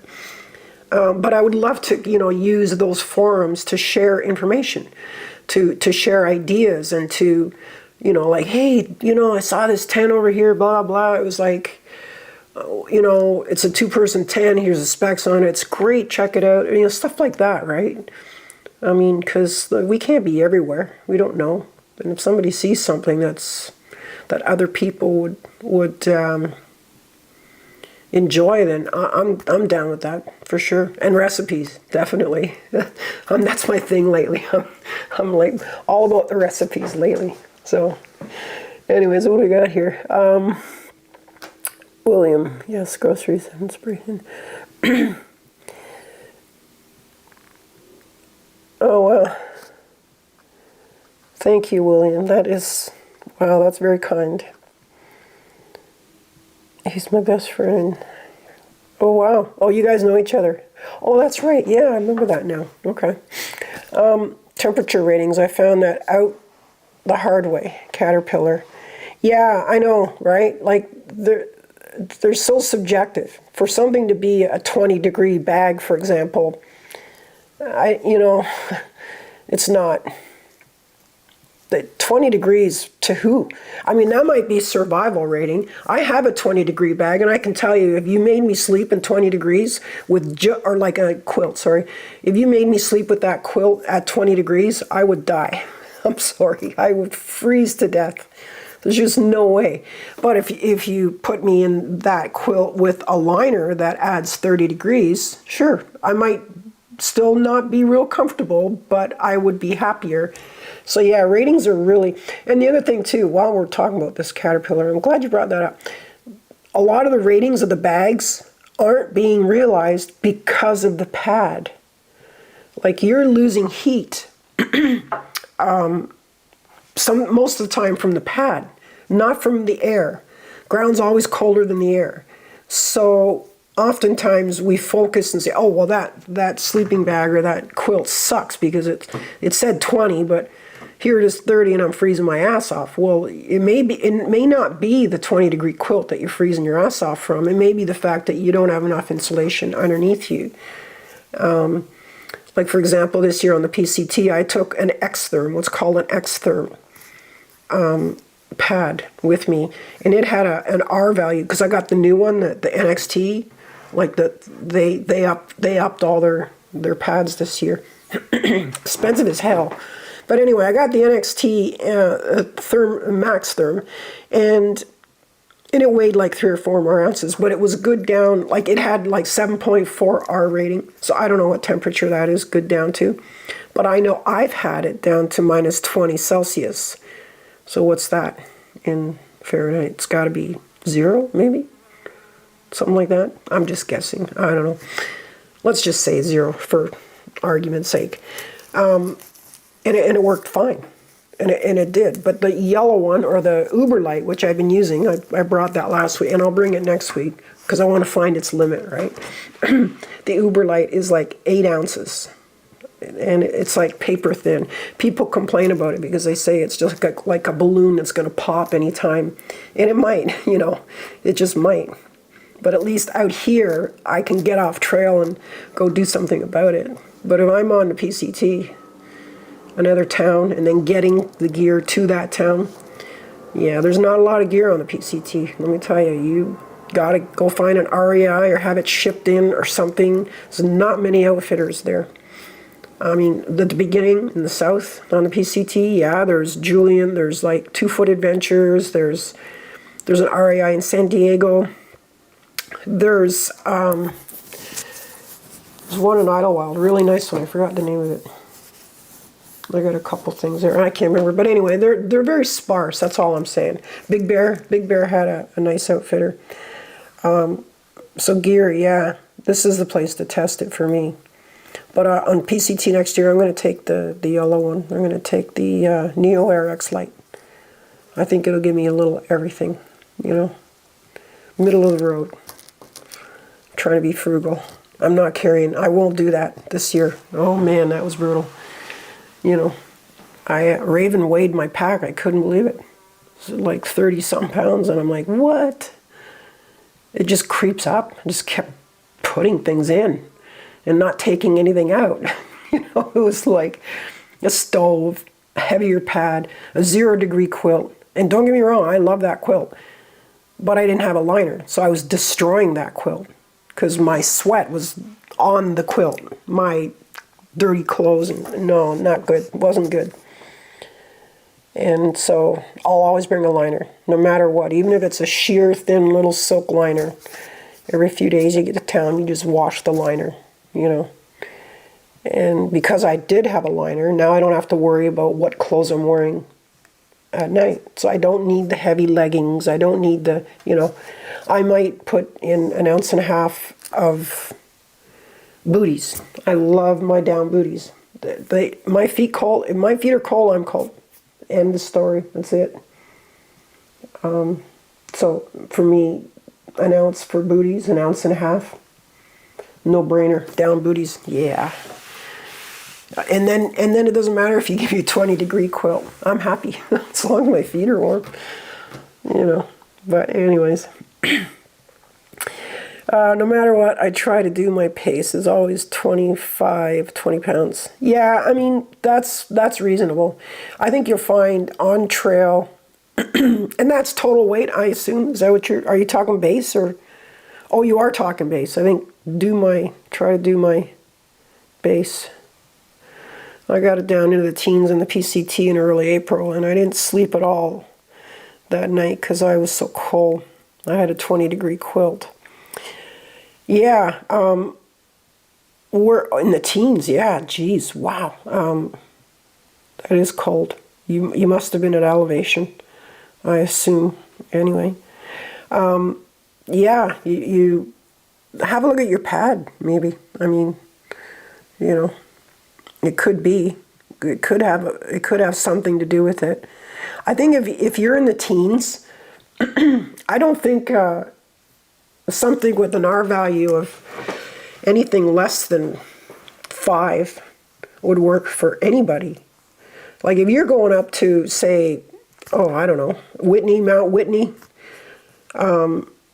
If you're summiting Mount Whitney and you're at 14,000 feet, 20-degree quilt is not going to cut it. And an Uber Light, or even the yellow one, Neo Air X Lite, or well, actually, Nemo Tensor has a heavily insulated one at 7 point something. That might work.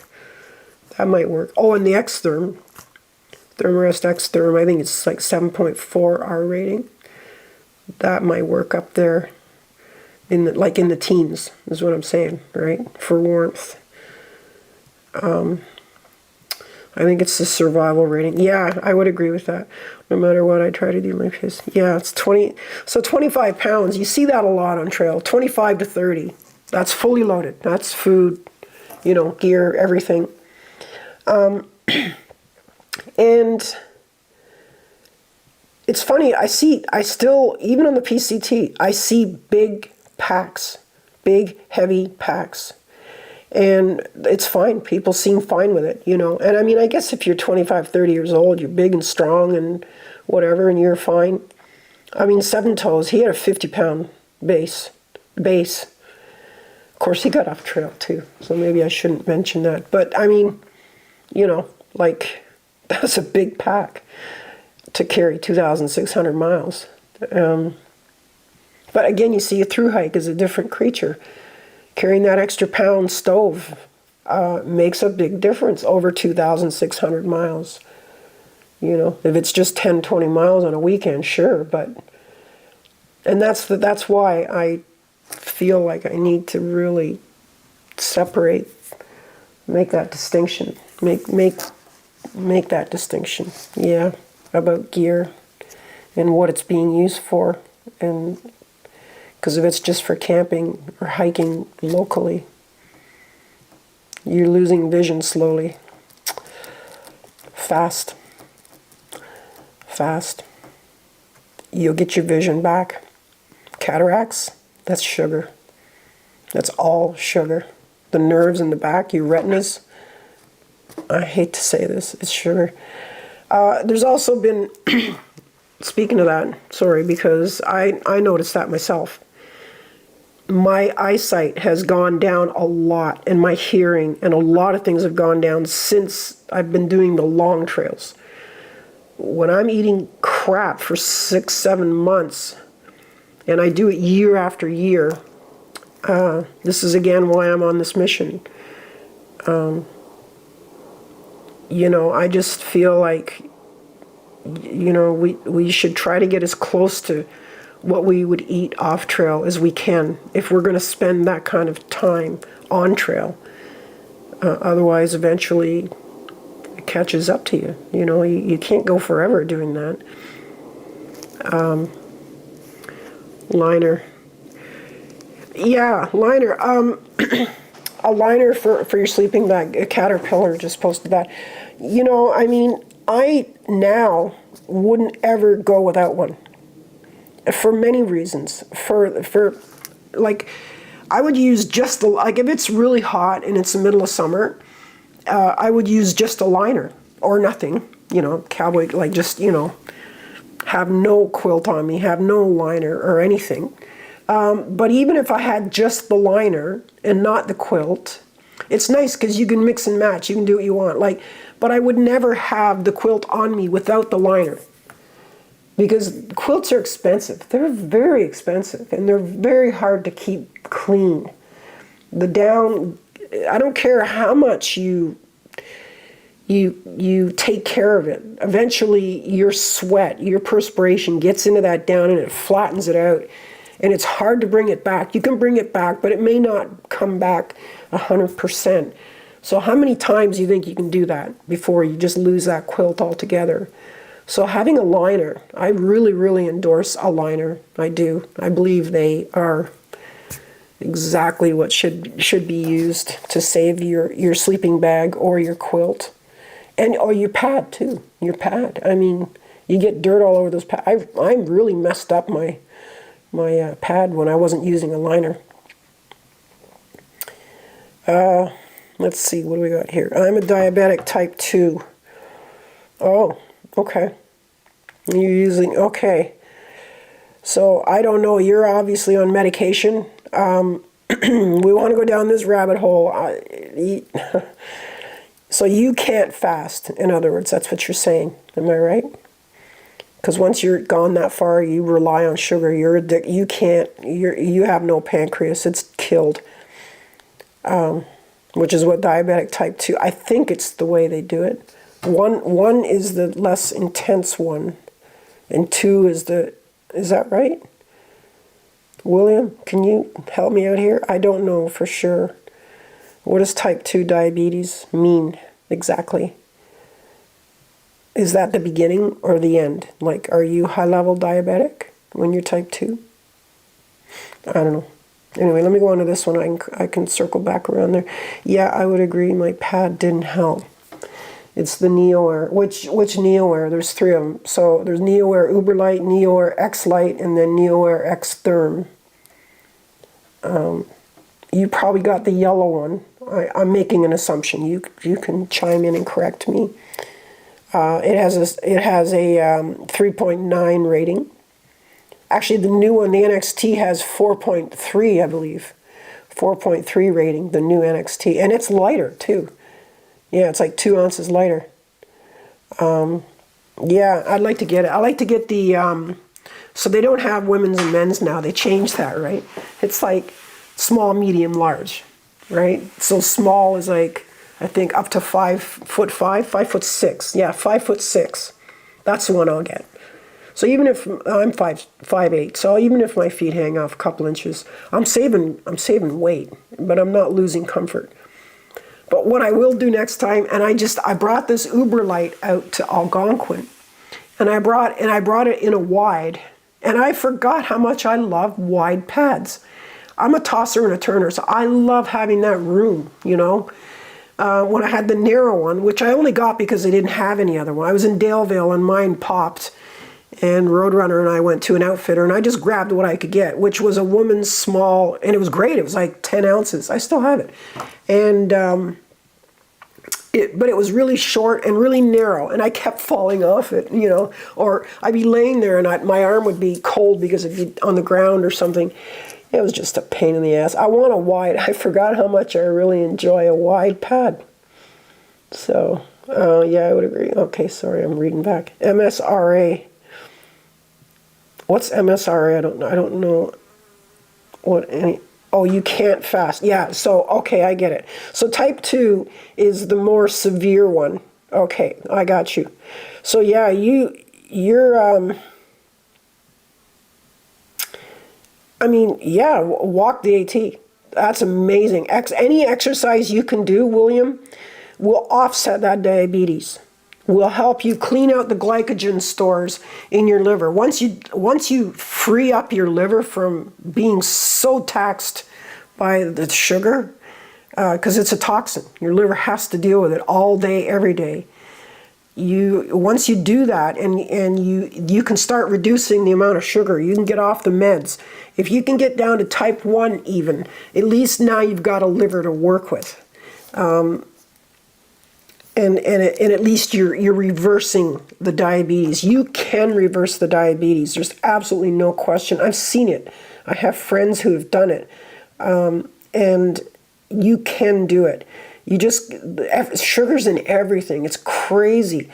I mean, I don't envy diabetics because they have to look at every package label because you really got to balance your sugars. And I have the little pricky tool thing to check all of your blood levels and stuff. 300. Holy crap. Really? Wow. Mine's at 88. You know, like normal. And wow. That's high sugar. Yeah, that is. Okay, so your pancreas and your liver is in bad shape. So baby steps, you know. Walk, try to just a little bit, you know. Fast if you can for 3 or 4 hours. If your sugar drops too much, then yeah, you got to do something, obviously. You're at that point where you're addicted to sugar. I mean, yeah, it's tough. It's hard all around. You know, if you could just get it to type 1, you could work on it, really work on it. Do fasting, cut out the sugar. You wouldn't be so reliant on meds if you could exercise enough to do that. Not just to lose weight. The weight is no indication of this. I've seen beanpole skinny people with type 2 diabetes. So that's not an indicator. Yes, of course, if you're overweight, that puts more of a burden on your body, of course. But it's not as much as you think. you know. But fixing the engine, fixing the mechanics of it is what's important. And you have to get your body not so sensitive to fluctuations in sugar. And mostly 75% of the management of sugar in your blood comes from the liver. The pancreas is the oh shit button. The pancreas is the, oh, we've gone too far. Okay, send out the forces. Because your liver can actually manage a lot of the sugar. But you keep pounding it all day, every day. I mean, yeah, you know. Oh, nice. Really? 500, awesome, dude. Wow. 500 miles, wow. Wow. Well, you just made my day. I did not know that. I did not know that. William, you rock, dude. You rock. Over 500 miles. That's amazing. That is amazing. Wow. You got the wide. Okay, sorry, I'm trying to catch up here. X-Lite yellow. Okay, so that's the Neo Air X-Lite, the 3.9, I assume, and you got it in wide. Cool. Yeah, that's a good pad. And you're taking that on, or no, you were on the PCT this year. That's right. Yeah, so you had the, yeah. Yeah, I got the heavier one, and I probably didn't need it, you know. I should have went with the yellow, but I was loaded. Oh, man, I was just like, shit. Oh, man, I busted the pack. Let me put it to you that way. Yeah, the Osprey, the strap at the end where it attaches to the thing. I mean, it's not separated. It's still there, but all the stitching's coming out and everything. I got to send it back to Osprey. That's a great pack, by the way. That Exos Pro and the Asia Pro, they're good packs. A lot of people they think you know Exos or you know other packs like that, like they think, oh well, hey, like the Gregory's and stuff, but they're moving. I mean, they're moving in the directions. Osprey, the Pro Series is 2 pounds. Hell, my ULA Circuit is 2 pounds. My what other ones do I have that's 2 pounds? So many packs. I don't know. I have a couple. I mean, I have Z packs. I have the HMG. HMG is like what, 1.6, 1.7 pounds. But you got to remember, you really can't compare frameless to framed. It's like apples and oranges. So yeah, I mean, 2 pounds for a frame pack. It's pretty damn good. Can you reverse type 2 but not type 1? No, I believe it's the other way around, Caterpillar. I think it's now, I'm not an expert. I don't know. I think you can reverse type 1. I mean, you can reverse anything, really, but you just have to be really careful because type 2, they can go into a diabetic coma if they don't have enough sugar. They're at that point now where they're so addicted, they're wired, their brains are wired for sugar. They don't know, the blood-brain barrier has been broken, so they don't know the difference between butyric acid, ketones, and sugar. And sugar will be the #1 choice every single time at this point. So, but what exercise does is it after like an hour or so of exercise, you've removed all the lactic acid from the muscles. Your liver has reduced its glycogen stores, and it's now free to work harder and more efficient at managing the sugar levels, keeping the sugar levels intact. So you just do that, lose weight, like make sure you're down to your weight, and then inch by inch, a little bit at a time, try to work on the sugar levels, keeping them down. Don't always rely on the medication to keep them down. Let your body jump in every so often because your body becomes dependent on the drug. It's like anything else. You got to train your body again to fire up the pancreas, and because your pancreas probably hasn't done anything in a long time. He has no pancreas. Well, there you go. Yeah, that would do it. Unless you have pancreatic cancer, don't get rid of your pancreas. Doctors, they know so much more now than they did even 20 years ago. It's crazy. Gallbladder, pancreas, we have those for a reason. We have those for a good reason. Don't let anybody tell you that they don't do anything. They do something. I mean, we don't have things we don't need. We don't just reach in there and say, I don't need that. It's not in your backpack, you know. You don't just get to remove a gallbladder or a pancreas, or it's like crazy. I mean, unless you absolutely have to, of course. Yeah, I'm no doctor. I'm not going to tell you, you know, but I mean, I don't know. I don't want anybody sticking shit in my gut. I mean, no, not unless it's an emergency. You know, I ruptured my spleen or something. I don't know. I mean, yeah, type 1 is not reversible. Oh, type 2 is reversible with dietary. Oh, okay. So type 1's the real extreme one then? That's the point of no return, right? Oh, well then, hey, dude, shit, fast. Oh, wait, you're type 2. Wait, type 1 is not. Type 2 is reverse diet and exercise. Okay, right. Okay, so yeah. North American inspiration. Thanks, Jason. Yeah, it is reversible then. That's great. That's great news. Yeah, don't ever let it get to the other, to that far gone kind of thing, you know. You know what I might do? I might switch and put this power cord in there. I just don't want the camera dying again. So hang on a sec. I'm just gonna, here, don't leave me there. And I'll just talk while we're doing this, because my computer can go for hours. And I think this one will keep the camera going all night, because it's a 40 watt. Anyways, where were we? Yeah, diabetes. So then you would actually get some benefit out of some of these recipes I'm trying to work on, like keto. Keto is great for diabetes. Like this chili beef thing that I just did. It's got no carbs in it. It's hamburger.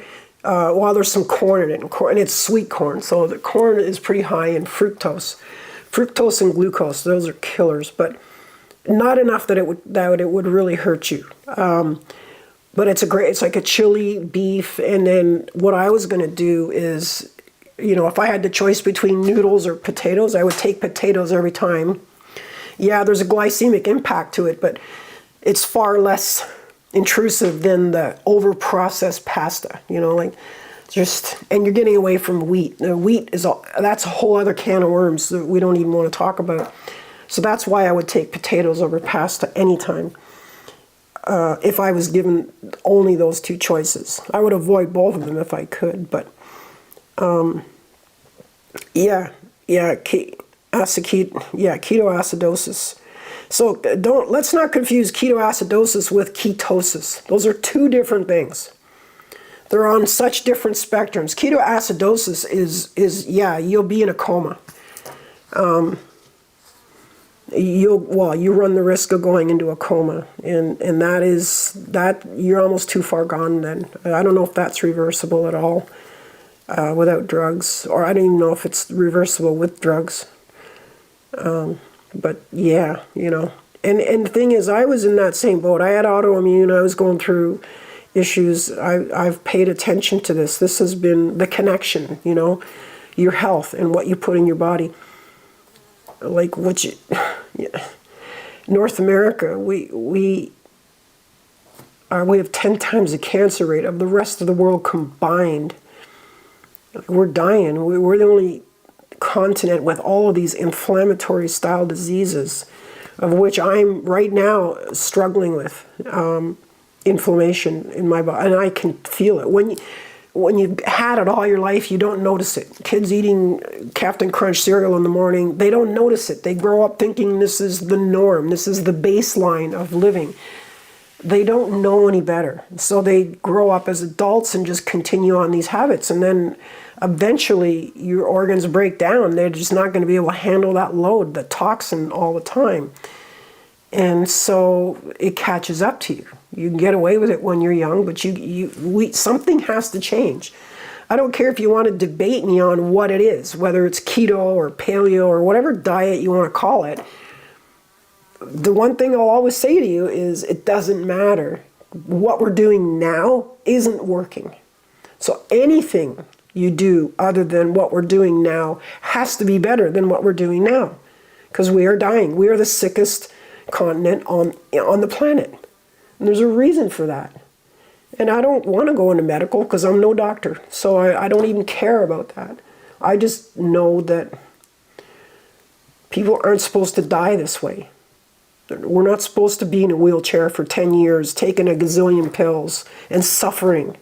We're not supposed to die this way. We just go to sleep one night and don't get up. That's the way we used to die. Unless somebody shoots you, of course.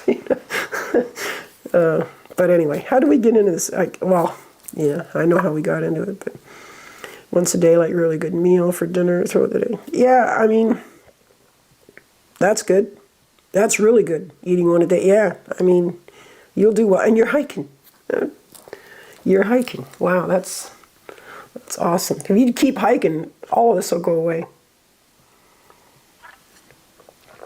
Nothing beats exercise. And it's not just for weight gain. It's for everything. It's just to get that balance out there. I don't have any greater sense of accomplishment in a day than when I've hiked. At the end of the day, I just sit there and I'm like, yeah.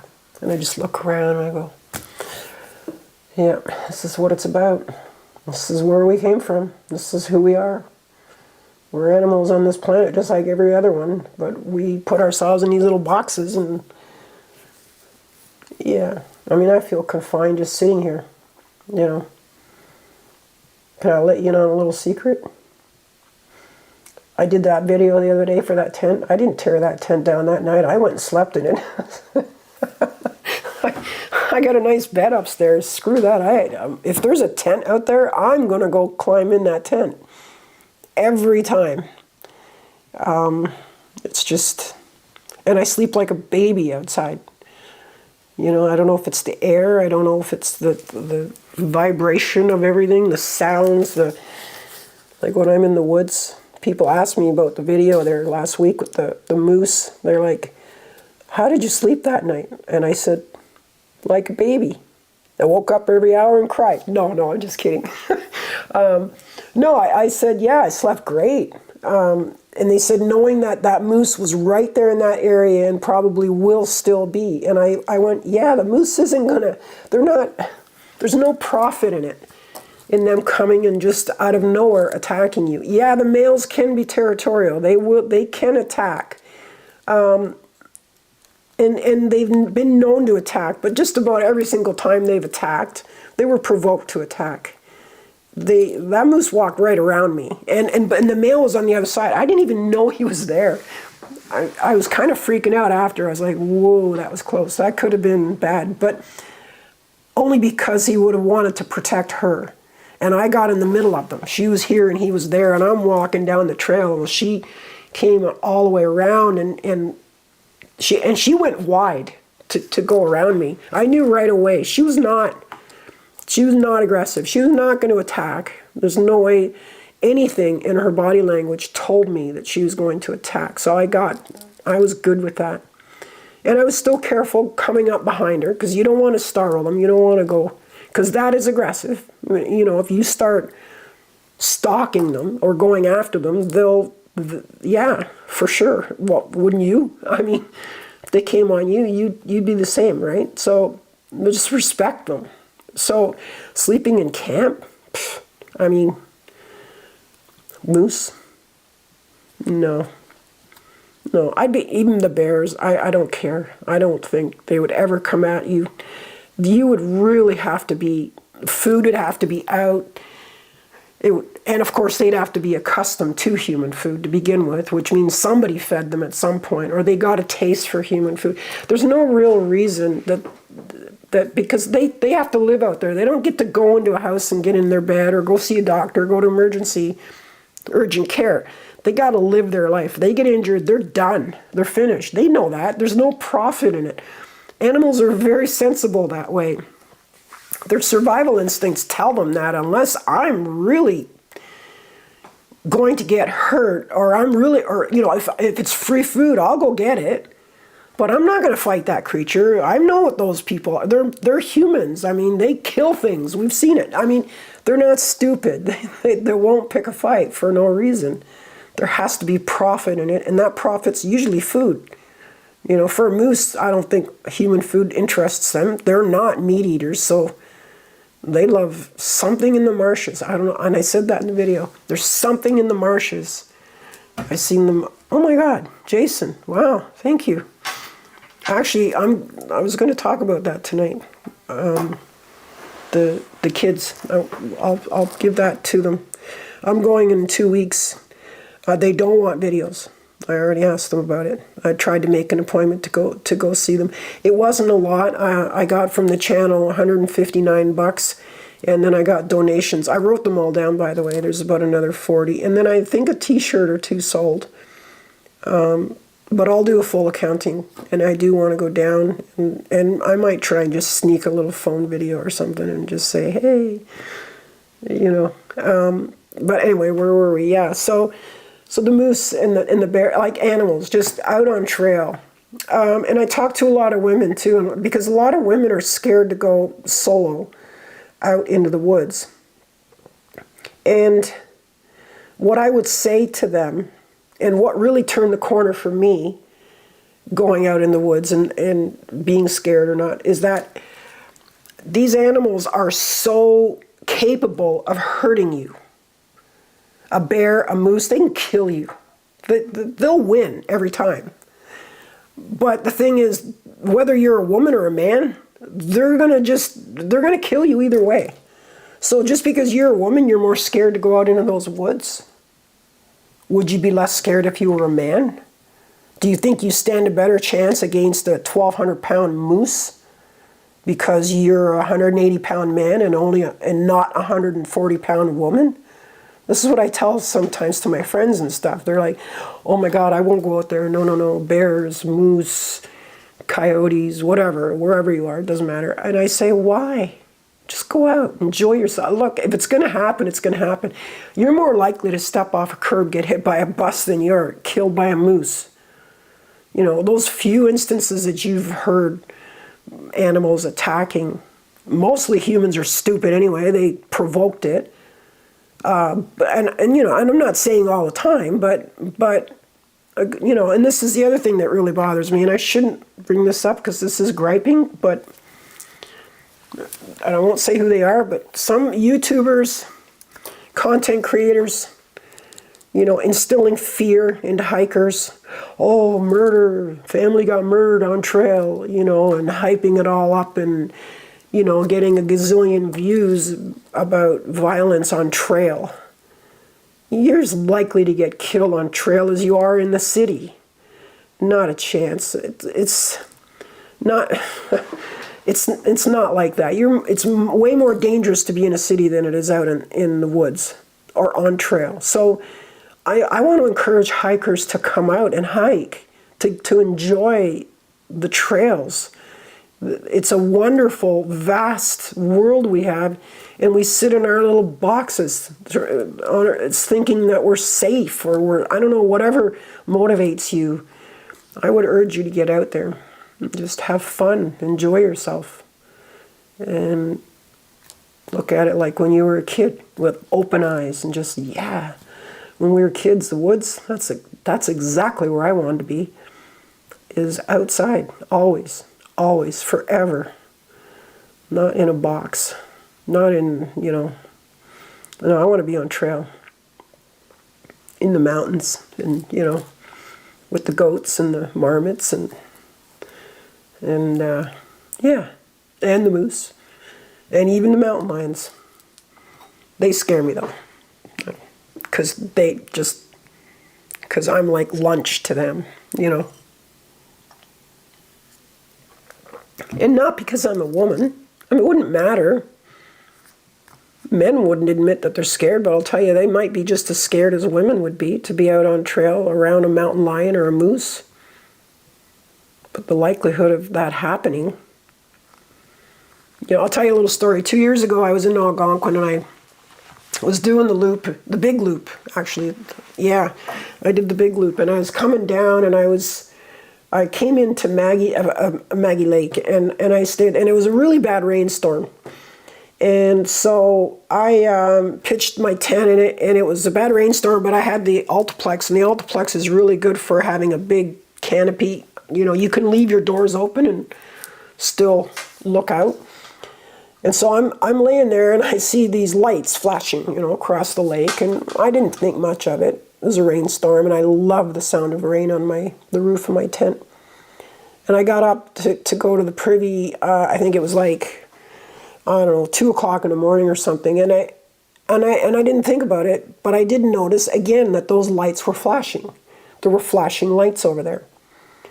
Went back to bed. Got up in the morning and saw, like it was still dusky. Saw the lights flash. Well, now I'm paying attention to it. Now I'm like, well, wait a second, what's going on here? These lights just keep flashing, and it was an SOS. It was like do do do do do do, and I'm like, oh, okay. So I didn't even set up, I didn't even pack up my camp. I just went over, right? But I brought my food with me because food's everything on trail, right? And so I go over there and I get to their camp, and you should have seen it. It was like a horror story. It was crazy. It was the tent was destroyed. There was a girl and a guy there, very young, and he's yelling at her, and I don't know what for, but he's yelling at her. And I said, what happened, guys? And he goes, we got attacked by a bear. And I said, oh, really? He said, yeah, it destroyed the tent, came right after us. And I said, well, I don't think it came after you, number one, but okay. Are you okay? And once I was sure they were okay, we started talking about it, and I said, where was your food? Well, it was right beside me, and I said, did you cover it? Did you pack it up? Did you hang, like you should be hanging in a tree, or, at the very least putting it in airtight bags and trying to get no scent, or a canister or something, anything. And he said, no, it was just that. Well, I said, well, that's what it was then. The bear didn't even know you were in the tent till the last second. He didn't even know you were there. He just smelled food.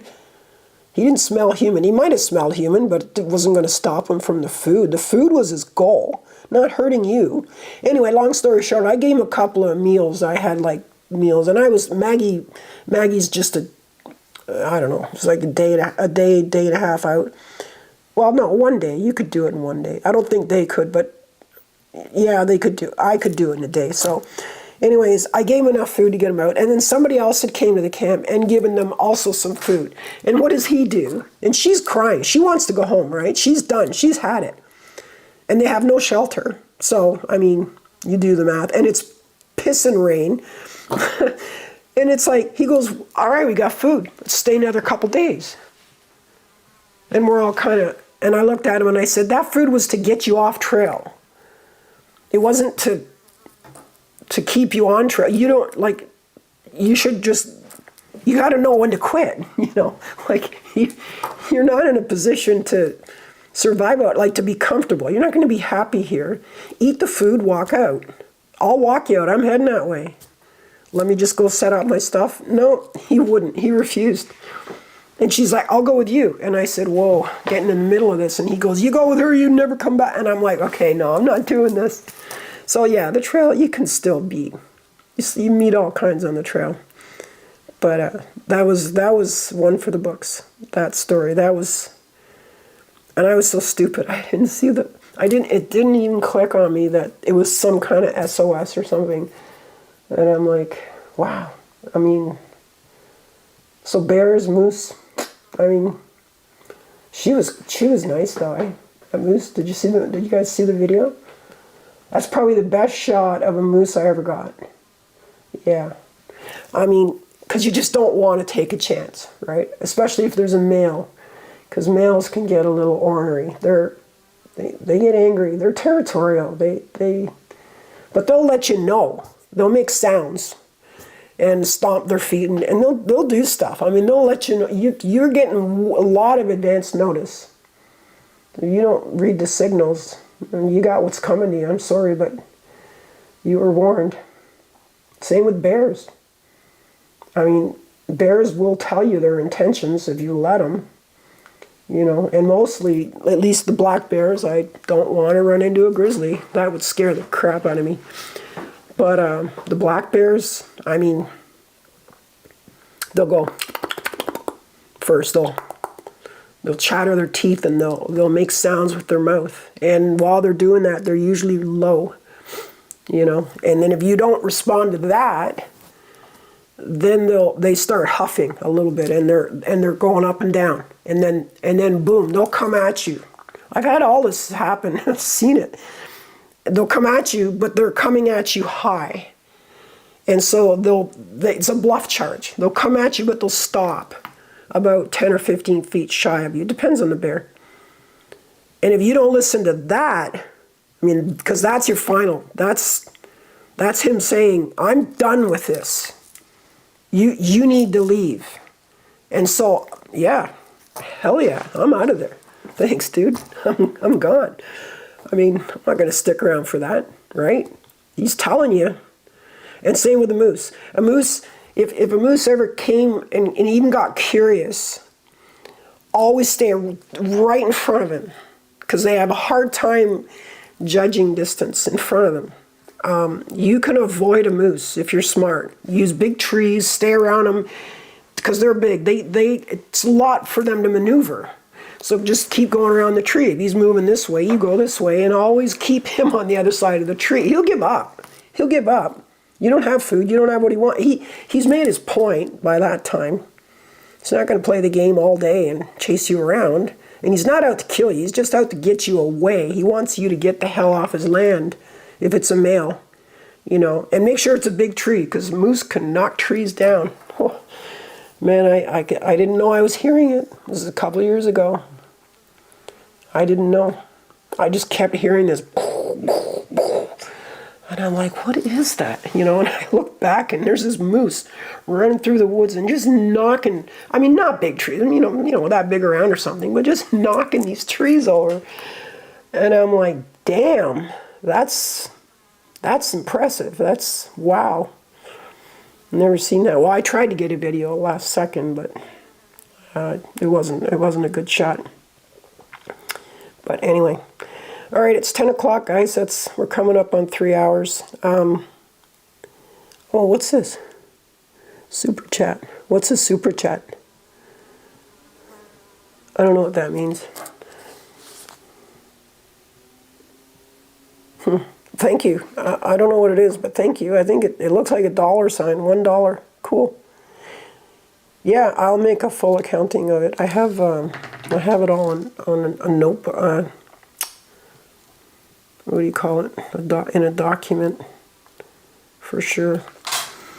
I hope we covered and got caught up on stuff that we missed. It's been a while, and I enjoy these chats. I do. It's just faster, you know, getting caught up and just kind of letting you know what's going on, and I'm excited. I'm excited about what's coming. For sure. I mean, back to the PCT, finish that, CDT, and anything else I can get into at a moment's notice. And as always, you know, gear and camping, hiking, going to expand it a little more. And I'm going to kill that fly once we're off. Yeah, I mean, just more of the same and more as well. And when I do sell out, and when I do go into an RV, I might throw some of those videos up too. I think there'd be some interest in that, combining the trail with getting to the trail and boondocking in places and stuff. There's a lot of people that hike that are off the grid, living a nomad life, and I find it very impressive. I think it's awesome. So let's shut it down, guys, for the night. and I'll try to do them regular. When I'm off trail, I'll try and do maybe once a month or something, a chat. And what I might do is make a chat specific to a topic, maybe. We talked a lot tonight about diabetes, diet, food, hiking, PCT, some of the AT, what's going on in the future, where I am right now with the current state, you know, with the house and everything, and winter coming. Winter, I'll be shutting like the hikes down, not the reviews and not the other stuff, but the hikes. I might travel, actually. The winter for us is summer down below the equator. I've been invited to go to New Zealand and Australia. And, I mean, they're on my list, for sure. I don't know if I can afford to do it or I have the time, but, I mean, certainly I'd like to. I'm also thinking of if I can take a few days and go down to maybe New York, or just, but it's not hiking related, but just to travel and catch up with people. That's the problem. You're on trail for 6-7 months. You fall out of touch with people close to you. So you spend that time in between getting caught up and, you know, just reconnecting with friends. But good things, all good things. Really happy. I'm really optimistic about everything right now, and